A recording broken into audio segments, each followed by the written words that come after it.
ज्यांनी सुरुवातीलाच प्रास्ताविकामध्ये माहिती दिली ते किरण गुजर, स्टेजवरचे सर्व मान्यवर, आज आयुष्यमान भारत प्रधानमंत्री जन आरोग्य योजना नोंदणी उपक्रम आपण सुरू केलेला आहे।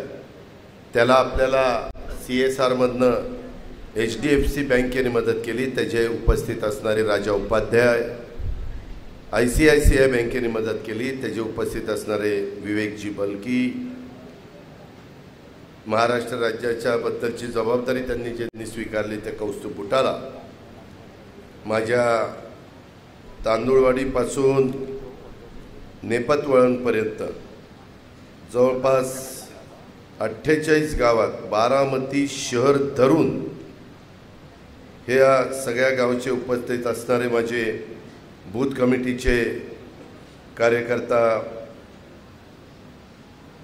मेळाव्याचे बूथ कमिटीचे सर्व सन्मान्य सदस्य, राष्ट्रवादी काँग्रेस पक्षाचे सर्व कार्यकर्ते, बबलू देशमुख, बाकीचे सगळे सहकारी, अनेक लोक आहेत, खूप समोर बसलेत, स्टेजवर बसलेत, कृपया कुणाचं नाव राहिलं तर नाराज होऊ नका। ते सगळे माझे सहकारी आणि जमलेल्या बंधू भगिनींनो, माझ्या तरुण मित्रांनो, खरं तर उशीर झालेला आहे, आज कार्यक्रम पण जास्त आहे। मीच मुळात 1 तास उशीर आलो, कारण सकाळी गर्दी पण होती आणि त्याच्यामुळे वेळ लागला। मी सुरुवातीला सांगतो की आयुष्मान भारत योजना ही योजना मधल्या काळामध्ये देशाचे पंतप्रधान नरेंद्र मोदी साहेबांनी 140 कोटी जनतेच्या करता आणली।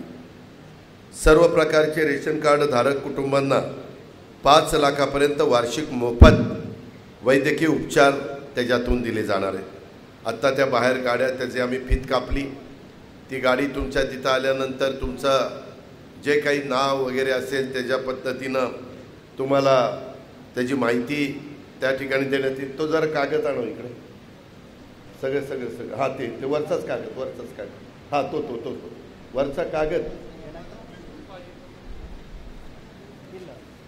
ह्यामध्ये साधारण अशा पद्धतीचे हे अभिषेक अनिल चव्हाण, आयुष्मान भारत स्वास्थ्य खाता, ह्या पद्धतीनं त्यांना ते मिळणार, त्यांचा नंबर येणार, त्यांचा आधार कार्डचा नंबर येणार, त्यांचं जन्मतिथी येणार, तो पुरुष आहे का स्त्री आहे ते येणार, मोबाईल नंबर येणार, अशा पद्धतीनं प्रत्येकाला हे गोष्ट मिळणार। आणि त्याच्यातून 10 कोटी BPL धारक कुटुंब, म्हणजे साधारण आम्ही एका कुटुंबामध्ये 5 लोक धरलेले आहेत, त्या या 50 कोटी लोकांना या योजनेचा लाभ घेण्यात ते सक्षम असतील। 140च्या 140 कोटी नाही, जे BPL धारक आहेत 10 कोटी कुटुंब पूर्ण देशात, जम्मू काश्मीर ते कन्याकुमारी, त्याच्यात एका कुटुंबात ॲव्हरेज आम्ही 5 धरले, असे 50 कोटी आर्थिकदृष्ट्या दुर्बल लोकांना, BPL धारकांना आरोग्य विमा प्रदान करणे हा त्याच्यामागचा उद्देश।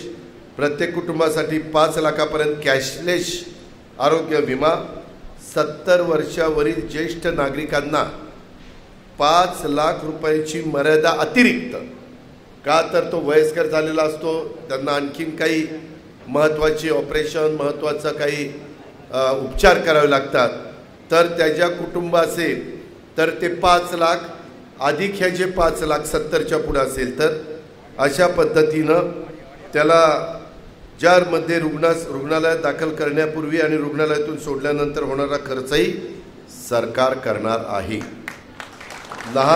भारत सरकार लहान मोठ्या 1350 पेक्षा अधिक आजारांवर मोफत उपचार होणार आहे।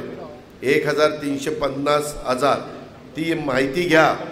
मी ते आयुष्मान भारत योजना, इथं माझे वेद पाठक आहेत, विकास पाटील आहेत, हनुमान पाटील आहेत, मला सगळ्यांना सांगायचं की त्याच्याबद्दलचे बूथवाल्यांना पण तुम्ही द्या आणि तुम्ही पण कार्यकर्त्यांनी, संस्थांच्या पदाधिकाऱ्यांना, सरपंच उपसरपंचांना सगळ्यांना ही माहिती द्या की बाबा ह्याच्यामध्ये हे 1350 आजार, नाहीतर काय करतील त्या 1350च्या वरचा कुठला तरी आजार काढतील आणि काय दादाराव खोटं बोलतो तो, कुठं आम्हाला काहीच सिद्धी येणार, तर ते 1350 आजार हे त्याच्यात घातलेले आहेत। अनेक प्रकारच्या गंभीर आजारावर उपचार केले जातील, त्याच्यात बरेचसे महत्त्वाचे आजार आपण इन्क्लूड केलेले आहेत, ज्यामध्ये रुग्णालयात दाखल करण्यापूर्वी आणि रुग्णालयातून सोडल्यानंतर होणारा खर्च मी सांगितलं तसं सरकार करणार आहे। या योजनेचा लाभ संपूर्ण भारतातल्या 50 कोटी लोकांना, BPL धारकांना मिळणार आहे या योजनेला कोणती वयोमर्यादा नाही। त्याच्यामध्ये आयुष्मान भारत या रजिस्ट्रेशन करण्यासाठी मोबी चिकित्सा ॲप डाउनलोड करा, हे त्याच्यामध्ये डाउनलोड करण्याच्याकरता तुम्हाला ती व्यवस्था केलेली आहे। हे जसं ह्याचं मी सांगितलं तसं मी शेवट माझ्या बूथच्या बाबतीमध्ये काय वाटतं त्याकरता मी तिथं येतो, परंतु त्याच्या आधी आज नवरात्र उत्सव सुरू होतोय, शक्तीचा जागर सुरू होतोय। आज माझ्या मायमाऊली पण इथं आहेत। हा उत्सव पूजा अर्चा करून साजरा करताना सर्वांनी एक निर्धार करायला हवा, तो म्हणजे ठिकठिकाणी विशेषतः महिला चिमुरड्या विद्यार्थिनींना अत्याचाराला बळी जावं लागतं, त्याबाबत कठोर होण्याचा निर्धार आपण सगळ्यांनी करायला हवा आहे। माझी आपल्याला सगळ्यांना विनंती आहे की आज मी सकाळी 6 वाजताच SP, ॲडिशनल SP, DYSP आणि असे काही प्रमुख अधिकाऱ्यांना बोलवलेलं होतं। मी 1 तास त्यांच्याशी चर्चा केली।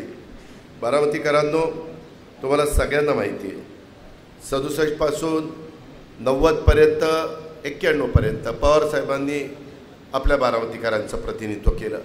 91 पासून तुम्ही मला आमदार म्हणून बारामतीचं प्रतिनिधित्व करण्याची संधी दिली। मी नौका होतो। सुरुवातीच्या काळामध्ये अनुभवातनं बरंच काही शिकत जाण्याचा प्रयत्न मी त्या ठिकाणी केला।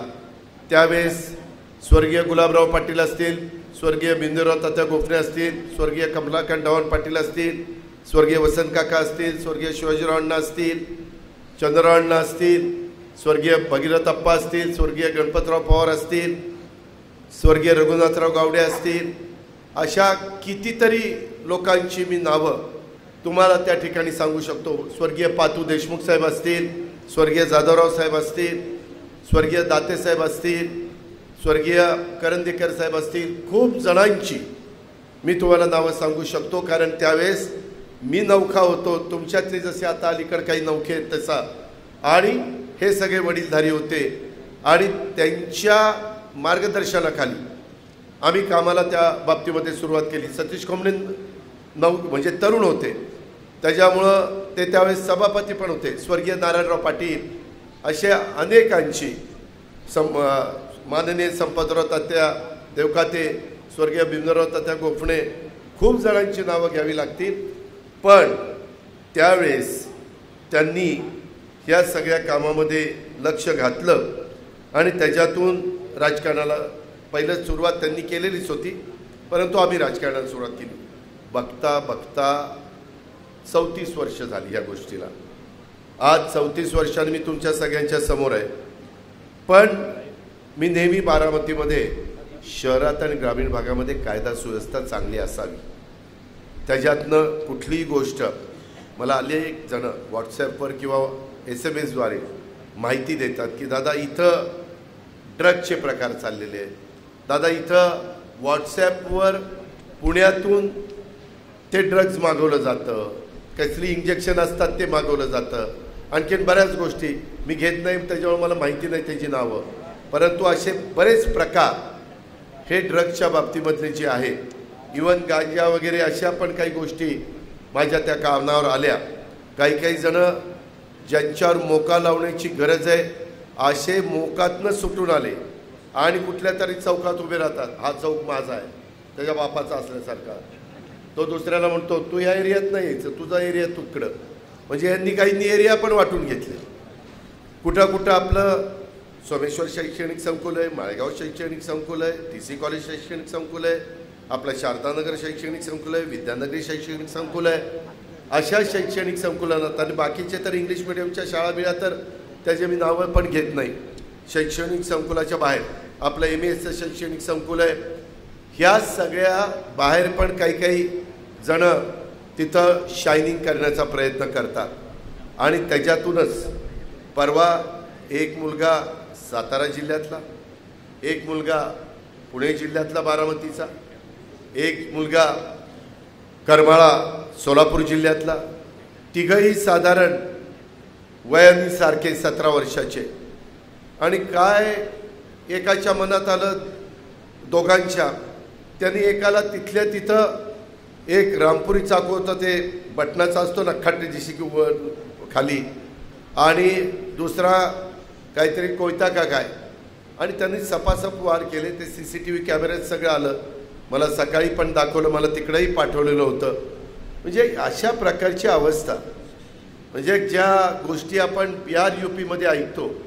आपण जरी तुम्हाला मला कुणाचा प्रचार करायचा असेल तर मुभा आहे. आपल्याला व्यक्ती स्वातंत्र्य आहे, मतस्वातंत्र्य आहे, विचार स्वातंत्र्य आहे. घटनेचे शिल्पकार डॉक्टर बाबासाहेब आंबेडकरांनी दिलेल्या संविधानाचा पुरेपूर वापर तुम्ही त्या ठिकाणी करू शकता. त्याबद्दल कुणालाच काही बोलण्याचा अधिकार नाही, विनंती करण्याचा अधिकार आहे, पण शेवटी काय करावं हा तुमचा अधिकार आहे. त्यामुळं मी त्या खोलामध्ये जास्त जात नाही.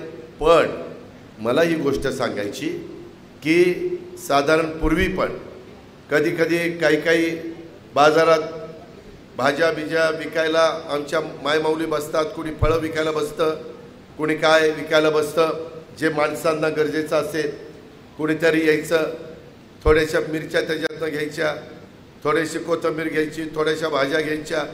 अशा पद्धतीनं पण काही प्रकार पूर्वी चालायचे असं मी ऐकलेलं आहे. पण मी डिपार्टमेंटला सांगितलं की मी इथला तालुक्याचा आमदार आहे, मला जनतेने निवडून दिलेलं आहे. जनतेचा माझ्यावर विश्वास आहे, माझा जनतेच्यावर विश्वास आहे. आणि त्यामुळे ही असली दादागिरी गुंडगिरी मी चालू देणार नाही.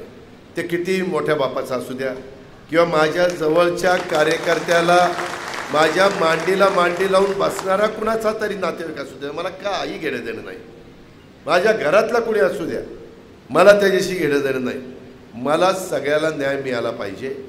कुठलाही घटक माझ्या निंबूतपासून माझ्या काटेवाडीपर्यंत, तिकडे सांगवीपासून खराडवाडीपर्यंत, तिकडं वड्याण्यापर्यंत, ह्याला कुठंतरी मी संख्येने कमी आहे, मी जातीनं कमी आहे, माझी जात संख्येने कमी आहे. अशा पद्धतीनं कुणालाही कुणीही वेड्यावाकड्या नजरेने किंवा त्रास देता कामा नये. आणि ते आपण बऱ्याच अंशी सांभाळत आलो, बऱ्याच अंशी पाळत आलो. आत्ता पण काही घटना अशाही घडत आहेत. आता ही परवाची घटना घडली, त्याच्यात मी पोलिसांना माझ्या पद्धतीनं ज्या गोष्टी करायच्या त्या केल्या. मी त्यांना आधी सांगितलेलं होतं मला तुम्ही सगळेजण हजर पाहिजे म्हणून. आणि मलाही आजपर्यंतचा जो अनुभव आहे त्यामध्ये त्या अनुभवाचा उपयोग करून काही रिटायर लोकांशी पण बोलून आणि इथल्याही अधिकाऱ्यांशी चर्चा करून, आत्ता विद्यमान पण पोलीस खात्यातल्या अधिकाऱ्यांशी चर्चा करून एक शक्ती अभियान हा उपक्रम आपण बारामतीच्या एरियात, विभागीय पोलीस अधिकारी बारामतीचा जो एरिया आहे त्याच्यामध्ये राबवण्याचा निर्णय घेतला. ह्याच्यात काय केलं आहे, महिलांचा सन्मान कसा राखला जाईल, ह्याच्यात बालकांची सुरक्षा ही कशी महत्त्वाची आहे, आणि युवकांचं प्रबोधन. काय होतं आहे, अलीकडच्या काळामध्ये एक केस अशी आली की त्याच्यातला एक मुलगा ज्यांनी हे वार केले त्याचं घर लहान आहे, त्याचे वडीलही आहेत, ते इथंच आपल्या कुस्तीगीर परिषदेची आपलं केंद्र आहे त्याच्या शेजारीच तिथं राहतात. चंद्रविजय काय असं काहीतरी नाव आहे. पोलिसांनी सगळी माहिती काढली. हा पट्ट्या काय करायचा, हा घरी आईला तर जुमानतच नव्हता, बाप कित्येकदा त्याला मारायचा. त्याच्यामध्ये साऊथचे पिक्चर आहेत ते हिंदीत काहीतरी डब केले जातात ते बघायचा. साऊथच्या सिनेमात मी काही जास्त बघितलेलं नाही, पण त्याच्यात हे असले प्रकार बरेच चालतात. एक जण उठतो, हे 10-20 लोकांना टाकटूक टाकटूक करतो आणि ती पडतात. ते आता कुणाच्या बापाने 10-20 लोक एकट्याने मारलेत का, पण लोकांना आवडतं, लगेच लोक हाय शिट्ट्या मारतात, हाय काय करतात. ते रजनीकांत पण असंच काहीतरी करत असतो. आत्ता काहीतरी आजारी होते म्हणून काल मी बातमी वाचली. ते खरं तर आपल्याच मावडीचे, किती लोकांना माहिती आहे मला माहीत नाही. त्यांचं मूळ गाव पुरंदर तालुक्यातलं मावडी आणि त्याचं नाव शिवाजीराव गायकवाड. ते कोल्हापूरला होते, नंतर गेले तिकडं जाताना त्यांना बस कंडक्टर म्हणून नोकरी मिळाली. ते बस कंडक्टर असताना त्यांना सवयच असे कुठले तरी स्टाईल मारायची, गॉगल घालायचा, कुठं तरी काय करायचं. आणि त्या बसमध्ये नेमका एका निर्मात्याने बघितल्यानंतर निर्माता हा पूर्णपणे मराठी माणूस, निर्मात्यांनी कोल्हापूर आणि कर्नाटक जवळच आहे, म्हणजे तिथं आता मी परवा चंदगड आणि गडिंग्लज वगैरे गेलो होतो, ते म्हणले की दादा आम्हाला 4 भाषा येतात, त्याच्यामध्ये कर्नाटकी पण येते, मराठी पण येते, हिंदी पण येते आणि इंग्रजी पण येते. काल परवा मी उदगीरला होतो, तिथं पण पलीकडची बॉर्डर, ते म्हणले आम्हाला तेलुगू येतं, कन्नड येतं, मराठी येतं आणि हिंदी येतं. अशा भाषा बॉर्डरवरच्या असल्यामुळं त्यांना त्या ठिकाणी येतात. त्याच्यामुळे ह्यांनाही येत होत्या. ह्यांनी तिथं जाऊन त्यांना एक चित्रपट मिळाला, त्यांची ती स्टाईल बिल तुम्ही बघा, त्यांना फार टक्कल पडलेलं आहे. पण तिथं बघितलं रे मस्तपैकी केस गॉगल बिगल, ते 60-65 वर्षाचा आहे पण वाटतो 35-40 वर्षाचा. आणि त्याचा म्हणतात, म्हणजे मी काही कुणी नाही, पण म्हणतात ते एका चित्रपटाला 200 ते 250 कोटी रुपये घेतात. एका चित्रपटाला कलाकार म्हणून 200-250 कोटी रुपये घेतात आणि त्यांचा अभिषेक दुधाने टाकतात. आणि मुंबईत पण चित्रपट लागले तर तिकडची लोक आदल्या दिवशी रात्री लाईन लागून बसलेले असतात एवढा. आणि काहींनी तर देवघरातच त्यांना ठेवलेलं आहे, त्याचं देऊळ पण बांधलेलं आहे. ठीक आहे, लोकांचा तो अधिकार आहे, मी त्या खोलात जात नाही. सांगायचं तात्पर्य की तशा प्रकारचे चित्रपट बघून कदाचित ह्याच्या मनात तसं काही आलं का? कारण एवढं ते दुसरं तर सातारचा कोरेगावचा कोण तो तर एवढा बारीक आहे की त्याला ती कोयता पण उचलेल का नाही सांगता येत नाही, इतका बारीक आहे. मी त्याचा फोटो बघितला. अशा पद्धतीनं या दोघांनी तिथं वार केले आणि तो निष्पाप मुलगा त्याच्यातनं मृत्युमुखी पडला. आणि हे आपल्याला कुणालाही महाराष्ट्रात सहन होणार नाही, देशात सहन होणार नाही. हे आपण कुठल्याही परिस्थितीत त्याचा पूर्णपणे सोक्षमोक्ष त्या ठिकाणी लावणार. आणि त्याच्यातून आपण आज निर्णय घेतला, अभियानाची पंचशक्ती, शक्ती बॉक्स तक्रार पेटी आपण कुठं कुठं ठेवतो त्यावेळेस त्या नीट ऐका. अनेक महिला मुलींना अडचणीबाबत, उदाहरणार्थ मुलांच्याकडनं पाठलाग करणं, छेडछाड करणं इत्यादीबद्दल तक्रारी असतात. पण ती मुलगी आईवडील घाबरतात, आपण तक्रार केली तर पुन्हा आपल्याला काही त्रास होईल का, काही वेडवाकडं होईल का, आणि मनमोकळेपणाने ते काही तक्रार करत नाही. अथवा ज्या महिला मुली सदरबाबत तक्रार करण्यास सांगण्यास घाबरतात, आपली तक्रार मांडावी याकरता परिसरातील शाळा, कॉलेज, सर्व सरकारी कार्यालय, खाजगी कंपन्या, hospital, estate and coaching classes, tuition, महिला वसतिगृह, पोस्ट ऑफिस या ठिकाणी पोलिसांच्या मार्फत शक्ती बॉक्स, मराठीत तक्रार पेटी ह्या पद्धतीनं ठेवण्यात येणार आहे. सदर बॉक्समध्ये मुलींवर होणाऱ्या अत्याचार, छेडछाड, गुन्हेगारीच्या अनुषंगाने काही संशयास्पद वस्तू आढळल्यास, तसंच अवैध गांजा, गुटखा, इतर साठाचा याबाबत गोपनीय माहिती तक्रार पेटीत टाकल्यास पोलिसांच्या मार्फत दर 2-3 दिवसांनी ती तक्रार पेटी उघडली जाईल आणि त्यामध्ये प्राप्त होणाऱ्या तक्रारीवर योग्य ती कारवाई करून ज्यांनी ती तक्रार केली त्याचं नाव गोपनीय ठेवलं जाईल. ही दक्षता आम्ही घ्यायला स्पष्ट सांगितलेली आहे. त्याच्यानंतर आम्ही एक शक्ती नंबर, एक कॉल प्रॉब्लेम सॉल्व, म्हणजे एक आपण म्हणतो ना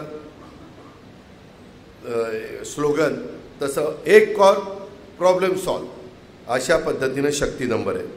नंबर लिहून घ्या मोबाईलमध्ये, 920 9394 917, 920 9394 917. हे बारामती करताय बरं का, पहिल्यांदा ट्रायल बेसवर, नाहीतर पुण्यात जाऊन तिथं कुठं तरी नंबर दाबायचे आयला ही येतच कसा नाही. ह्या तक्रार पेट्या इथं ठेवणार आहेत, मी मगाशी सांगितलं तिथं. ह्या क्रमांकाची सेवा ही 24 तास 7 दिवस राहील. त्यावर फोन अथवा मेसेज करून तुम्ही तक्रार केल्यास सदरची तक्रार त्वरित निवारण करण्याच्याबद्दल, योग्य कारवाई करण्याच्याबद्दल दक्षता घेण्यात येणार आहे. नाव गोपनीय ठेवलं जाईल. सदर पथकाचा मोबाईल क्रमांक आम्ही शाळा, कॉलेज, सरकारी ऑफिसेस, खाजगी संस्था, कंपन्या, हॉस्पिटल यांच्या मध्यदर्शनी ठिकाणी लावून त्याद्वारे प्राप्त तक्रारीचं निवारण करण्यात येईल. तसेच एखाद्या ठिकाणी अवैध धंदे, छेडछाड असे एक प्रकार आढळून आल्यास त्याबाबत फोटो अथवा व्हिडिओ ह्याचंही तुम्ही गुपचूप लोकेशन काढा आणि सदरच्या नंबरवर तुम्ही शेअर केल्यास तात्काळ संबंधितांना मदत पुरवण्यात येईल. जसं परवा एका मुलीनं अशीच तक्रार केली आणि मग यंत्रणा सगळी हल्ली आणि त्या मुलीला जिथं होती तिथं ते गेले, पण ती मुलगी म्हणली इथं नाही तिकडं, तिकडं नाही तिकडं. मग नंतर पोलिसांना डाऊट आला, हिनं आपल्याला बनवलेलं आहे. आणि नंतर मग तिला घेतलं, का बाई तू असं केलं. आम्ही सगळे हादरून गेलो, कारण त्या दिवशी मी इथंच होतो. त्याच्यावर सगळेजण त्या कामाला लागलेले अधिकारी. आणि नंतर ती म्हणली काय नाही, ते पोरगं जरा चावटपणा करत होतो, त्याला धडा शिकवायचा होता म्हणून मी त्याला अडकवण्याचा प्रयत्न केला. कठीण आहे. म्हणजे ज्यावेळेस आपण मुलींना, महिलांना, मायमाऊलींना एक आधार देण्याचा प्रयत्न करतो, त्यावेळेस त्यांनी पण व्यवस्थित वागलं पाहिजे ना. त्यांनी पण चुका करता का, ही गंमत नाही आहे, हा पोरखेळ नाही. ह्या नंबरवर कोणी चुकीचा नंबर केला, चुकीचं तक्रार केली आणि ती सिद्ध झाली तरी मग त्याला सोडणार नाही. तक्रार करणाऱ्याला त्यालाही सांगू की तुम्ही हा सगळा व्याप केला, त्याच्यावर यंत्रणा त्या कामाला लागली ना, दुसरं काम थांबलं ना. या प्रकारे मधी पण अशाच 2 मुली, त्यांची नावं मला सांगता येत नाही कारण त्या सगळ्या अज्ञान आहेत. आता आम्हाला एक करावं लागेल, आम्हाला केंद्र सरकारशी बोलून राज्य सरकारमध्ये देखील निर्णय घेऊन 18 आणि 21 वयोगटाची जी मर्यादा आहे, मुलीला 18 आणि मुलाला 21, ती आपल्याला मुलीला देखील 13 किंवा 12 करावी लागेल, 12च करावी लागेल आणि मुलाला पण 14 वगैरे करावी लागेल. पूर्वीच्या काळात जे 60च्या पुढे गेले त्यांच्या लहानपणी एकंदरीतच सगळ्या गोष्टी थोड्याशा उशिरा व्हायच्या, त्यामुळे ते 18-21 आलं. आता इतकं लहानपणी मुलगी जन्माला आली की त्यांना एवढं काही कळतंय की काय चमत्कार झालाय कळायला मार्ग नाही, पण कळतंय, आपल्यालाही जाणवतंय. अरे लहानपणी पूर्वी एवढं कुणी चलाखी दाखवत नव्हतं. हे तर राव फार, म्हणजे कदाचित जग फास्ट झालं असेल, इलेक्ट्रॉनिक मीडिया, हे सगळ्या गोष्टीचा, इन्फॉर्मेशन टेक्नॉलॉजी, बायोटेक्नॉलॉजी, ह्या सगळ्याचा परिणाम होऊ शकतो, नाही असं नाही, पण ही गोष्ट घडली म्हणून आम्ही ते वयच. आणि आता अलीकडं राज्यात आम्ही बघतो ना, नेमक्या अल्पवयातली मुलं मुली करतायत, त्याच्यावर ॲक्शन घ्यायला पण पंचायत होती. मध्ये पुण्याला पण घडलं, ते पण त्यांना शेवटी रिमांड होममध्ये ठेव, कुठं काय कर, अशा पद्धतीच्या गोष्टी घडत आहेत. आणि म्हणून कायद्यामध्ये बदल तिथं करावा लागेल आणि त्याबद्दलचा पण पाठपुरावा आम्ही करणार आहोत. त्याच्यामुळे ह्या नंबरवर तुम्ही कळवायचं आहे, 920 93 94 917. शक्ती कक्ष, उपविभागीय पोलीस अधिकारी कार्यालय व प्रत्येक पोलीस स्टेशनला शक्ती कक्ष स्थापन करण्यात येणार आहे. त्यामध्ये 2 महिला पोलीस अंमलदार यांची नेमणूक करण्यात येणार आहे. सदर कक्षामध्ये महिला, मुली, बालके यांना भयमुक्त वातावरण देऊन त्यांना विश्वासात घेऊन त्यांच्या अडीअडचणींचे निराकरण करणे, तसंच समुपदेशन करून त्यांना कायदेविषयक मार्गदर्शन करणे, तसंच अन्याय सहन न करता निर्भयपणे बोलते करणे. कारण बऱ्याचदा कायदे मुलींच्या, महिलांच्या, मायमाऊलींच्या बाजूचे, ते त्यांना बऱ्याच जणांना माहितीच नाही. फार माहिती झालं तर त्याचा दुरुपयोग करू नका, त्याचा उपयोग आपल्या सगळ्यांच्या भल्याकरता त्या ठिकाणी करा. इथं DYSP आले तो, त्यांना फक्त म्हणावं, SP गेले असतील की आपण हे, मी त्यांना सांगितलं होतं आजपासूनच सुरू करा हे जे शक्ती अभियान, ते विचारा कधी तारखेपासून. नंतर शक्ती नजर सोशल मीडिया, त्यामध्ये WhatsApp status, Facebook post, Instagram यावर अल्पवयीन, किशोरवयीन मुले आणि मुली अथवा इतर व्यक्ती कधी शस्त्र दाखवतात, कधी बंदूक दाखवतात, कधी गॉगल बिगल घालून काय स्टाईल मारतात, कधी ती स्वतःचा केकच कापताना भली मोठी तलवार, ते पण बंदी आहे. तलवार, मला तुम्ही तलवार भेट दिली तर ती तलवार उघडून तुम्हाला दाखवणं हाही गुन्हा आहे. मी बघा अलीकडे ती तलवार दाखवतच नाही, अशी अशी करतो, आता ठेवा, तो गुन्हा आहे. मला वरिष्ठ अधिकाऱ्यांनी सांगितलं, दादा ही गुन्हा आहे, आणि तुद्याच्याला दाखवली तर लोक म्हणतात नाही नाही दादा काढा काढा दाखवा, तिच्या आयला दाखवा ना, आम्हाला दाखवा पोलीस स्टेशन दे रे. ते अशा पद्धतीनं काही कायदे कडक करण्यात आलेले आहेत. आणि म्हणून मी तुम्हाला सांगत होतो की हे जे काही पिस्तूल, चाकू अथवा धारदार घातक हत्यारासोबत फोटो पोस्ट टाकतात त्यावर सदर पथकाची शक्ती नजर असणारे असे प्रकार आढळून आल्यास कारवाई केली जाईल. उगीच माझं बापाचं रिव्हॉल्वर पडलं होतं, मी सहज बघायला घेतलं, असं झालं नाही. परवा गोविंदा तर म्हणतोय मी सकाळीच कलकत्त्याला चाललो होतो, माझं रिव्हॉल्वर बघत होतो पण गोळी गुडघ्यातच शिरली. आता बघत असताना गुडघ्यात गोळी कशी. बरं आता तो अभिनेता आहे बाबा, तू म्हणतो ती खरं, त्याच्यावर काही बोलताही येत नाही, कारण खासदार होते. खासदाराचा विश्वास ठेवला पाहिजे खासदारावर, कारण मी पण खासदार होतो. नाही तर पुन्हा दादांनी चिमटा काढला. आता कशाचा चिमटा, म्हणजे मी आपला सहज बोलण्याच्या ओघात त्याच्या ठिकाणी बोलून गेलो. शक्तीभेट ह्याच्यामध्ये हे पण एक महत्त्वाचं आहे. शाळा, कॉलेज, सर्व सरकारी कार्यालय, खाजगी कंपन्या, hospital, ST. Stand, coaching classes, ते एक महत्त्वाचं आहे. कोचिंग क्लासेस, ट्युशन, बरेच जण ट्युशनला जातात. महिला वसतिगृह या ठिकाणी भेटी देऊन तेथील महिला मुलींना महिलांविषयक कायदे, गुड टच, बॅड टच, व्यसनाधीनता, वाढती बालगुन्हेगारी इत्यादीबाबत मार्गदर्शन करून अशा प्रकारचा आळा घालणे आणि त्यांच्याशी सुसंवाद साधून त्यांचे लैंगिक, शारीरिक तसे मानसिक छळापासून संरक्षण करून त्यांचे सदरबाबत जागरूकता निर्माण करणे, सदर ठिकाणी विशेष पेट्रोलिंग नेमून त्यांच्या सुरक्षेच्या दृष्टीने योग्य ती खबरदारी घेणे, शाळा, कॉलेज, महाविद्यालय या ठिकाणी प्रबोधनात्मक कायदेविषयक, महिलांविषयीचे कायद्यांबाबतचे मार्गदर्शन व्याख्याने आयोजित करून किशोरवयीन मुली युवा शक्तीला व्यसने व गुन्हेगारीपासून परावृत्त करून त्यांचे दुष्परिणाम व भविष्यात होणाऱ्या नुकसानाबाबत माहिती देऊन बालगुन्हेगारी व महिला मुलींवरील अत्याचारास प्रतिबंध करणे, तसेच महिला व मुलींच्यामध्ये कायदेविषयक जागरूकता निर्माण करणे, तसेच सदर पथकास पुरवण्यात आलेल्या वाहनातून पेट्रोलिंग करून तसेच एस.टी. बस, रिक्षा इत्यादीमधून साध्या वेशात आमचे पोलीस किंवा महिला कॉन्स्टेबल हे त्या ठिकाणी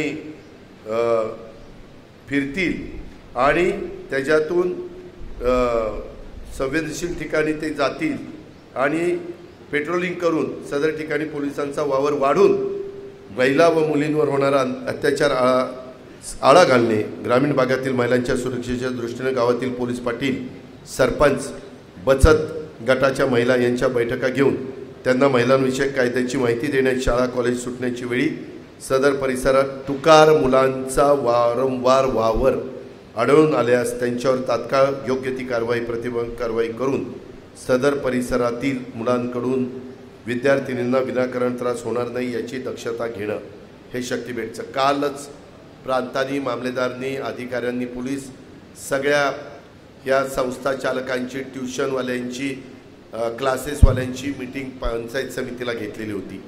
हे आपल्याला करावं लागणार आहे. त्याच्या संदर्भामध्ये TC कॉलेजमध्ये पण काही चांगल्या गोष्टी होतात. मला पोलिसांनी सांगितलं की काही मुलं शाळेतच येत नाही. ह्याच्यातला एक मुलगा शाळेत येत नव्हता, तर ज्यांनी मर्डर केला तो तर टुकारपणा करायचा. त्याच्या वडिलांना बोलवलं, वडील TC कॉलेज आणि त्याचे घर पायी लांब नाही आणि ते पालकांना सांगितलं की असं असं आहे. त्यांनी पालकांनी त्याला तिथल्या तिथं मारलं. आता मुलांना कुणाच्या तरी देखत बापाने मारलं तरी पोरांना चालत नाही, त्यांना कमीपणा वाटतो. ती बापावर पण हात उकरायला कमी करत नाही. त्याच्यामुळं थोडंसं पूर्वीचा काळ, आम्ही आता जुन्या लोकांना आठवत असेल, आम्ही MESला असताना BG घारे सर हे नुसते त्यांची ती तपकिरी टोपी आणि तो कोट आणि धोतर ते नुसतं दिसलं तरी सुसाट पळायचो आम्ही. मुली तर काही करायच्याच नाही, त्याच्यावर प्रश्नच नव्हता. पण आम्ही कुठंतरी रेल्वे स्टेशनला जाऊन चकाटे बिकाटे मारवायचं, पण ते पण चालायचं नाही, एवढा दबदबा त्यांचा होता. किंवा सावंत फौजदारांचा तर मी अनेकदा उल्लेख करतो, त्यांच्यावर चित्रपट निघाला होता. तशा पद्धतीनं आपल्याला ह्या गोष्टीत लक्ष घालावं लागेल. मी का तुम्हाला सगळ्यांना सांगतो, तुम्ही माझे कार्यकर्ते आहात, तुम्ही माझे सहकारी आहात, तुम्ही संघटनेमध्ये माझ्या जीवाला जीव देता. त्यामुळं तुमच्या घरातला कुणी नातेवाईक हा जर गडबड करत असेल आणि तो त्याच्यात सापडला तर सुटणार नाही. परवा ज्या 2 मुली इथनं निघाल्या आणि पुण्यात गेल्या आणि पुण्यात त्यांनी एका फ्लॅटमध्ये धिंगाणा केला, ते नंतर धिंगाणा केल्यावर ह्या दोघींनी इतक्या चालाक त्यांनी फोनच फोडून टाकलेले होते. नंतर काय झालं, नंतर त्यांना 2 दिवस तिथं मजा केल्यावर वाटलं आता मुंबईला जावं. रेल्वे स्टेशनवर गेल्यानंतर एकाचा फोन मागितला, जरा फोन द्यावं फोन, आणि मुलगी फोन मागती म्हणून मुलगी किती तत्पर आहे बघा, मुलगी फोन मागते म्हणून त्यांनी दिला.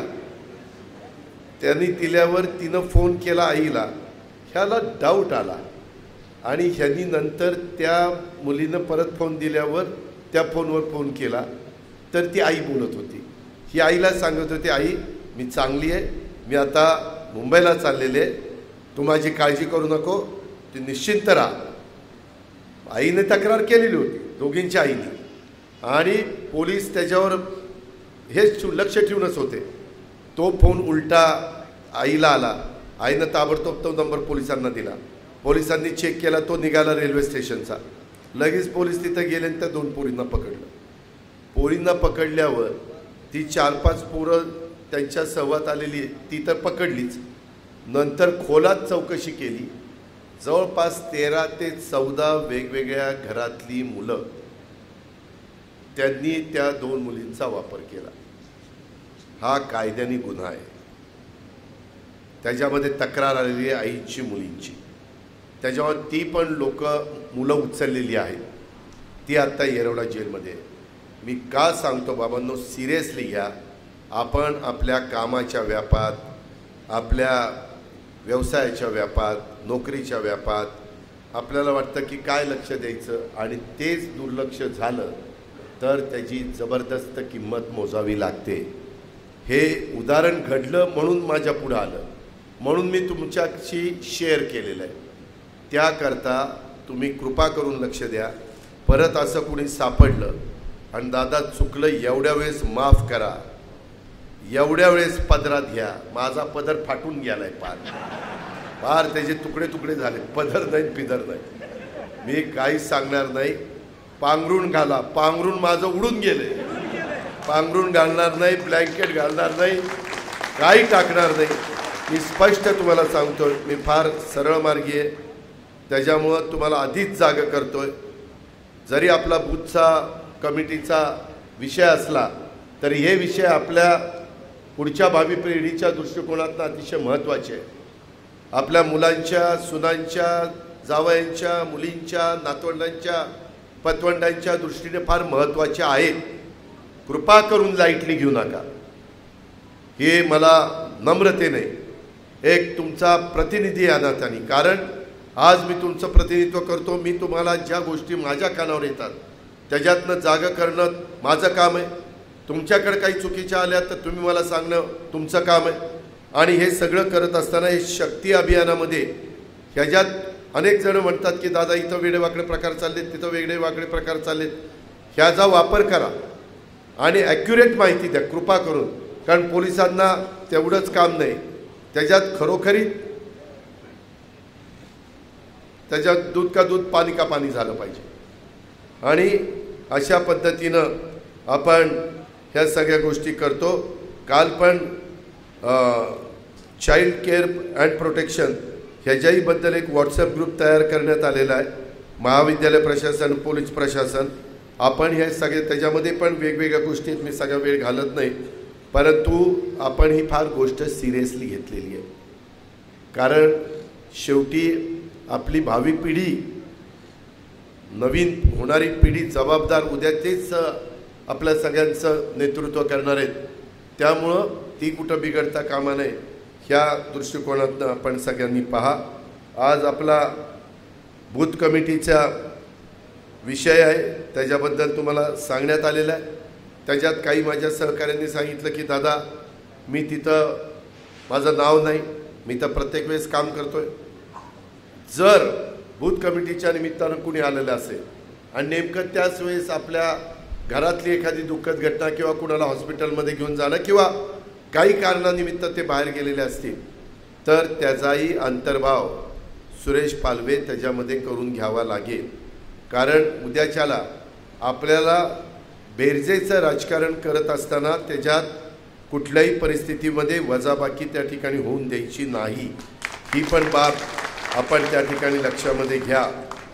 आणि मी विशेषतः आज महिला विद्यार्थिनी चिमुरड्यांच्या अब्रूचे धिंडवडे यापुढं काढण्याची कोणाची हिंमत होऊ नये यासाठी शासनाकडून प्रयत्न होताना सर्व लोकप्रतिनिधी, सर्व कार्यकर्ते, सर्व नागरिक आणि सर्व समाजाने विशेषतः जागरूक राहावं. आज नवरात्र उत्सवाच्या निमित्तानं अशा प्रकारचा निर्धार आपण सगळे करूया, अशा प्रकारची मी आपल्याला आव्हान करतो, विनंती करतो. माझी वसुंधरा हाही अभियान आपण चांगलं राबवलं. बारामती नगरपालिकेला 2022मध्ये 3रा क्रमांक मिळाला, 2 कोटी रुपयाचं बक्षीस मिळालं. 23मध्ये 3रा क्रमांक मिळाला, 3 कोटीचं बक्षीस मिळालं. बक्षिसाची संख्या रक्कम वाढल्यामुळं. आणि यावेळेस 24मध्ये राज्यात बारामती नगरपालिकेचा पहिला क्रमांक आला आहे.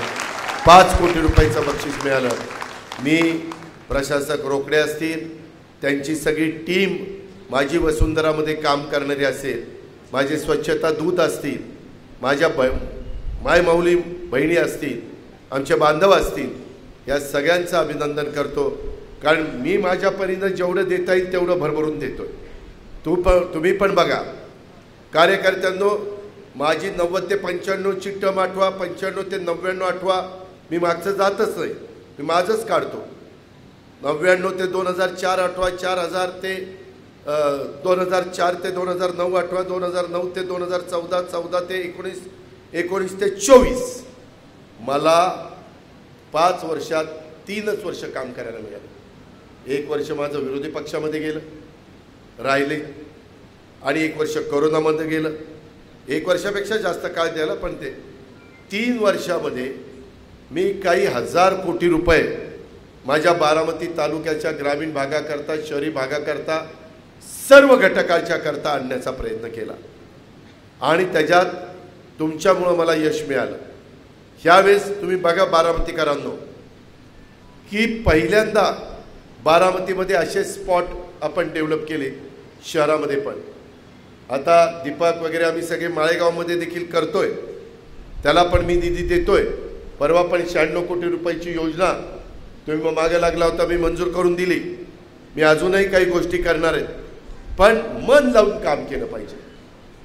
आजही तिथं डिवायडर झालेला आहे, त्या डिवायडरला ते ओपन इतकं ठेवलं आहे की ॲक्सिडेंट कमी व्हायच्याऐवजी ॲक्सिडेंटच वाढलेत.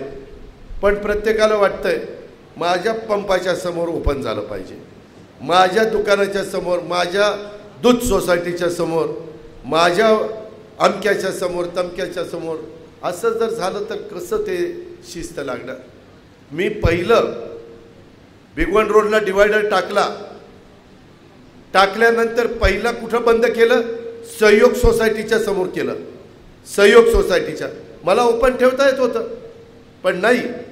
सुरुवात आपल्यापासून केली तर आपल्याला दुसऱ्याला अधिकारवाणीनं सांगू शकतो. नाहीतर लोक म्हणतील तुझंच बघ, तुझं ठेवलं मोकळं, आमचं काय बघतोय. अशा पद्धतीनं होता कामा नये. त्याकरता सगळ्यांनी लक्ष दिलं पाहिजे. आणि म्हणून आता कामं ही जोरात सुरू केलेली आहेत. ह्याच्यामध्ये रिमांड होमच्या मागची जागा काय अवस्था होती तिथं, कसं तिथं टॉवर झालं, कसं तिथं घड्याळचे टोल वाजतात, कसं तिथं बसायला मुलांना वगैरे खेळायला, नटराजची अवस्था काय होती, आज कशी इमारत तिथं झाली, किती ते इमारत उभी करताना त्रास झाला आमचा आम्हाला माहिती, किती कोर्ट कचेऱ्या झाल्या आणि काय काय झालं. पण ठरवलेलं होतं करायचं, पक्कच करायचं आणि बारामती शहराच्या वैभवामध्ये भर घालणार करायचं. ह्या पद्धतीनं तो चौक, बरेच जण म्हणायचे काय चौक केला आहे, कुठनं जायचं, कुठं यायचं.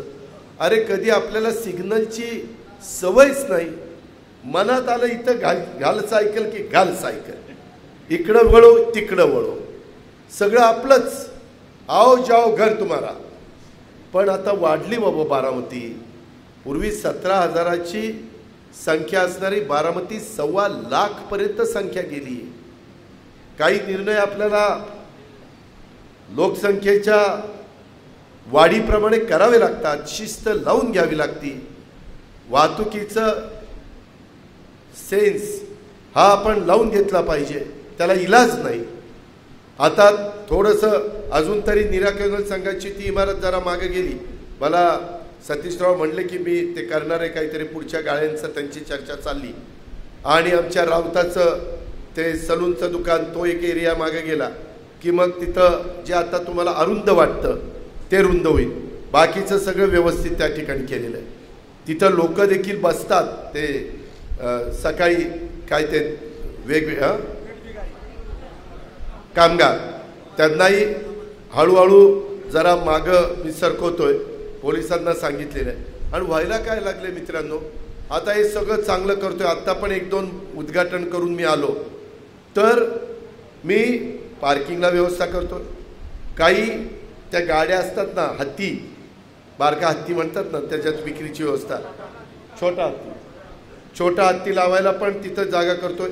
त्यांना पैसे द्यावे लागणार आहे, दिवसभर गाडी लावल्यावर। मी आत्ता 2-3 उद्घाटन केली, त्यांचे 75,000 रुपये भाडं आहे दुकानचं, म्हणजे 2,500 रुपये रोज त्यांना दुकानचं भाडं द्यावं लागतंय जो मालक आहे। काहींना 3,000 भाडं द्यावं लागतंय। हे येतात तिथं लावतायत, आत्ता तर तिथं जाता येईना। तिथं काहीतरी कठोर निर्णय घ्यावा लागेल। आत्ता सगळं होऊ द्या, ज्याला बसायचंय त्याला आपण चार्ज लावू, तू बस, हे नगरपालिकेला पैसे दे आणि तिथं बस, रिजनेबल लावू। त्याच्यामध्ये काही गाड्या असतील त्यांनाही सांगू। पण हे सगळं करताना मी बारामतीकरांना सांगेल, काही कठोर निर्णय मला राज्याचा कारभार बघत बघत करावे लागतील। मी पिंपरी चिंचवडमध्ये ते केलं, त्याच्यामध्ये रस्ते रुंद केले, सगळ्या काही केलं, त्याच्यामुळं आजही पिंपरी चिंचवडकर माझं नाव तिथं काढतात। हे खरं आहे। पुण्यामध्ये पण काही ठिकाणी मी केलं। तशा पद्धतीनं मला आपल्याला सांगायचं आहे, जसं माझी वसुंधरा 4 अभियानामध्ये आपल्या बारामतीचा 22ला 3रा, 23ला 3रा आणि 24ला पहिला नंबर आला, तसं माळेगाव नगरपंचायत आपण केली आणि त्यामध्ये 22ला 3रा क्रमांक 22मध्ये झाल्या आपला आला होता। 23ला आपला 2रा क्रमांक आला, 22ला 3रा क्रमांक आला, त्यावेळेस 1 कोटीचं बक्षीस मिळालं। 2रा क्रमांक 23ला आला तेव्हा 2 कोटीचं बक्षीस मिळालं।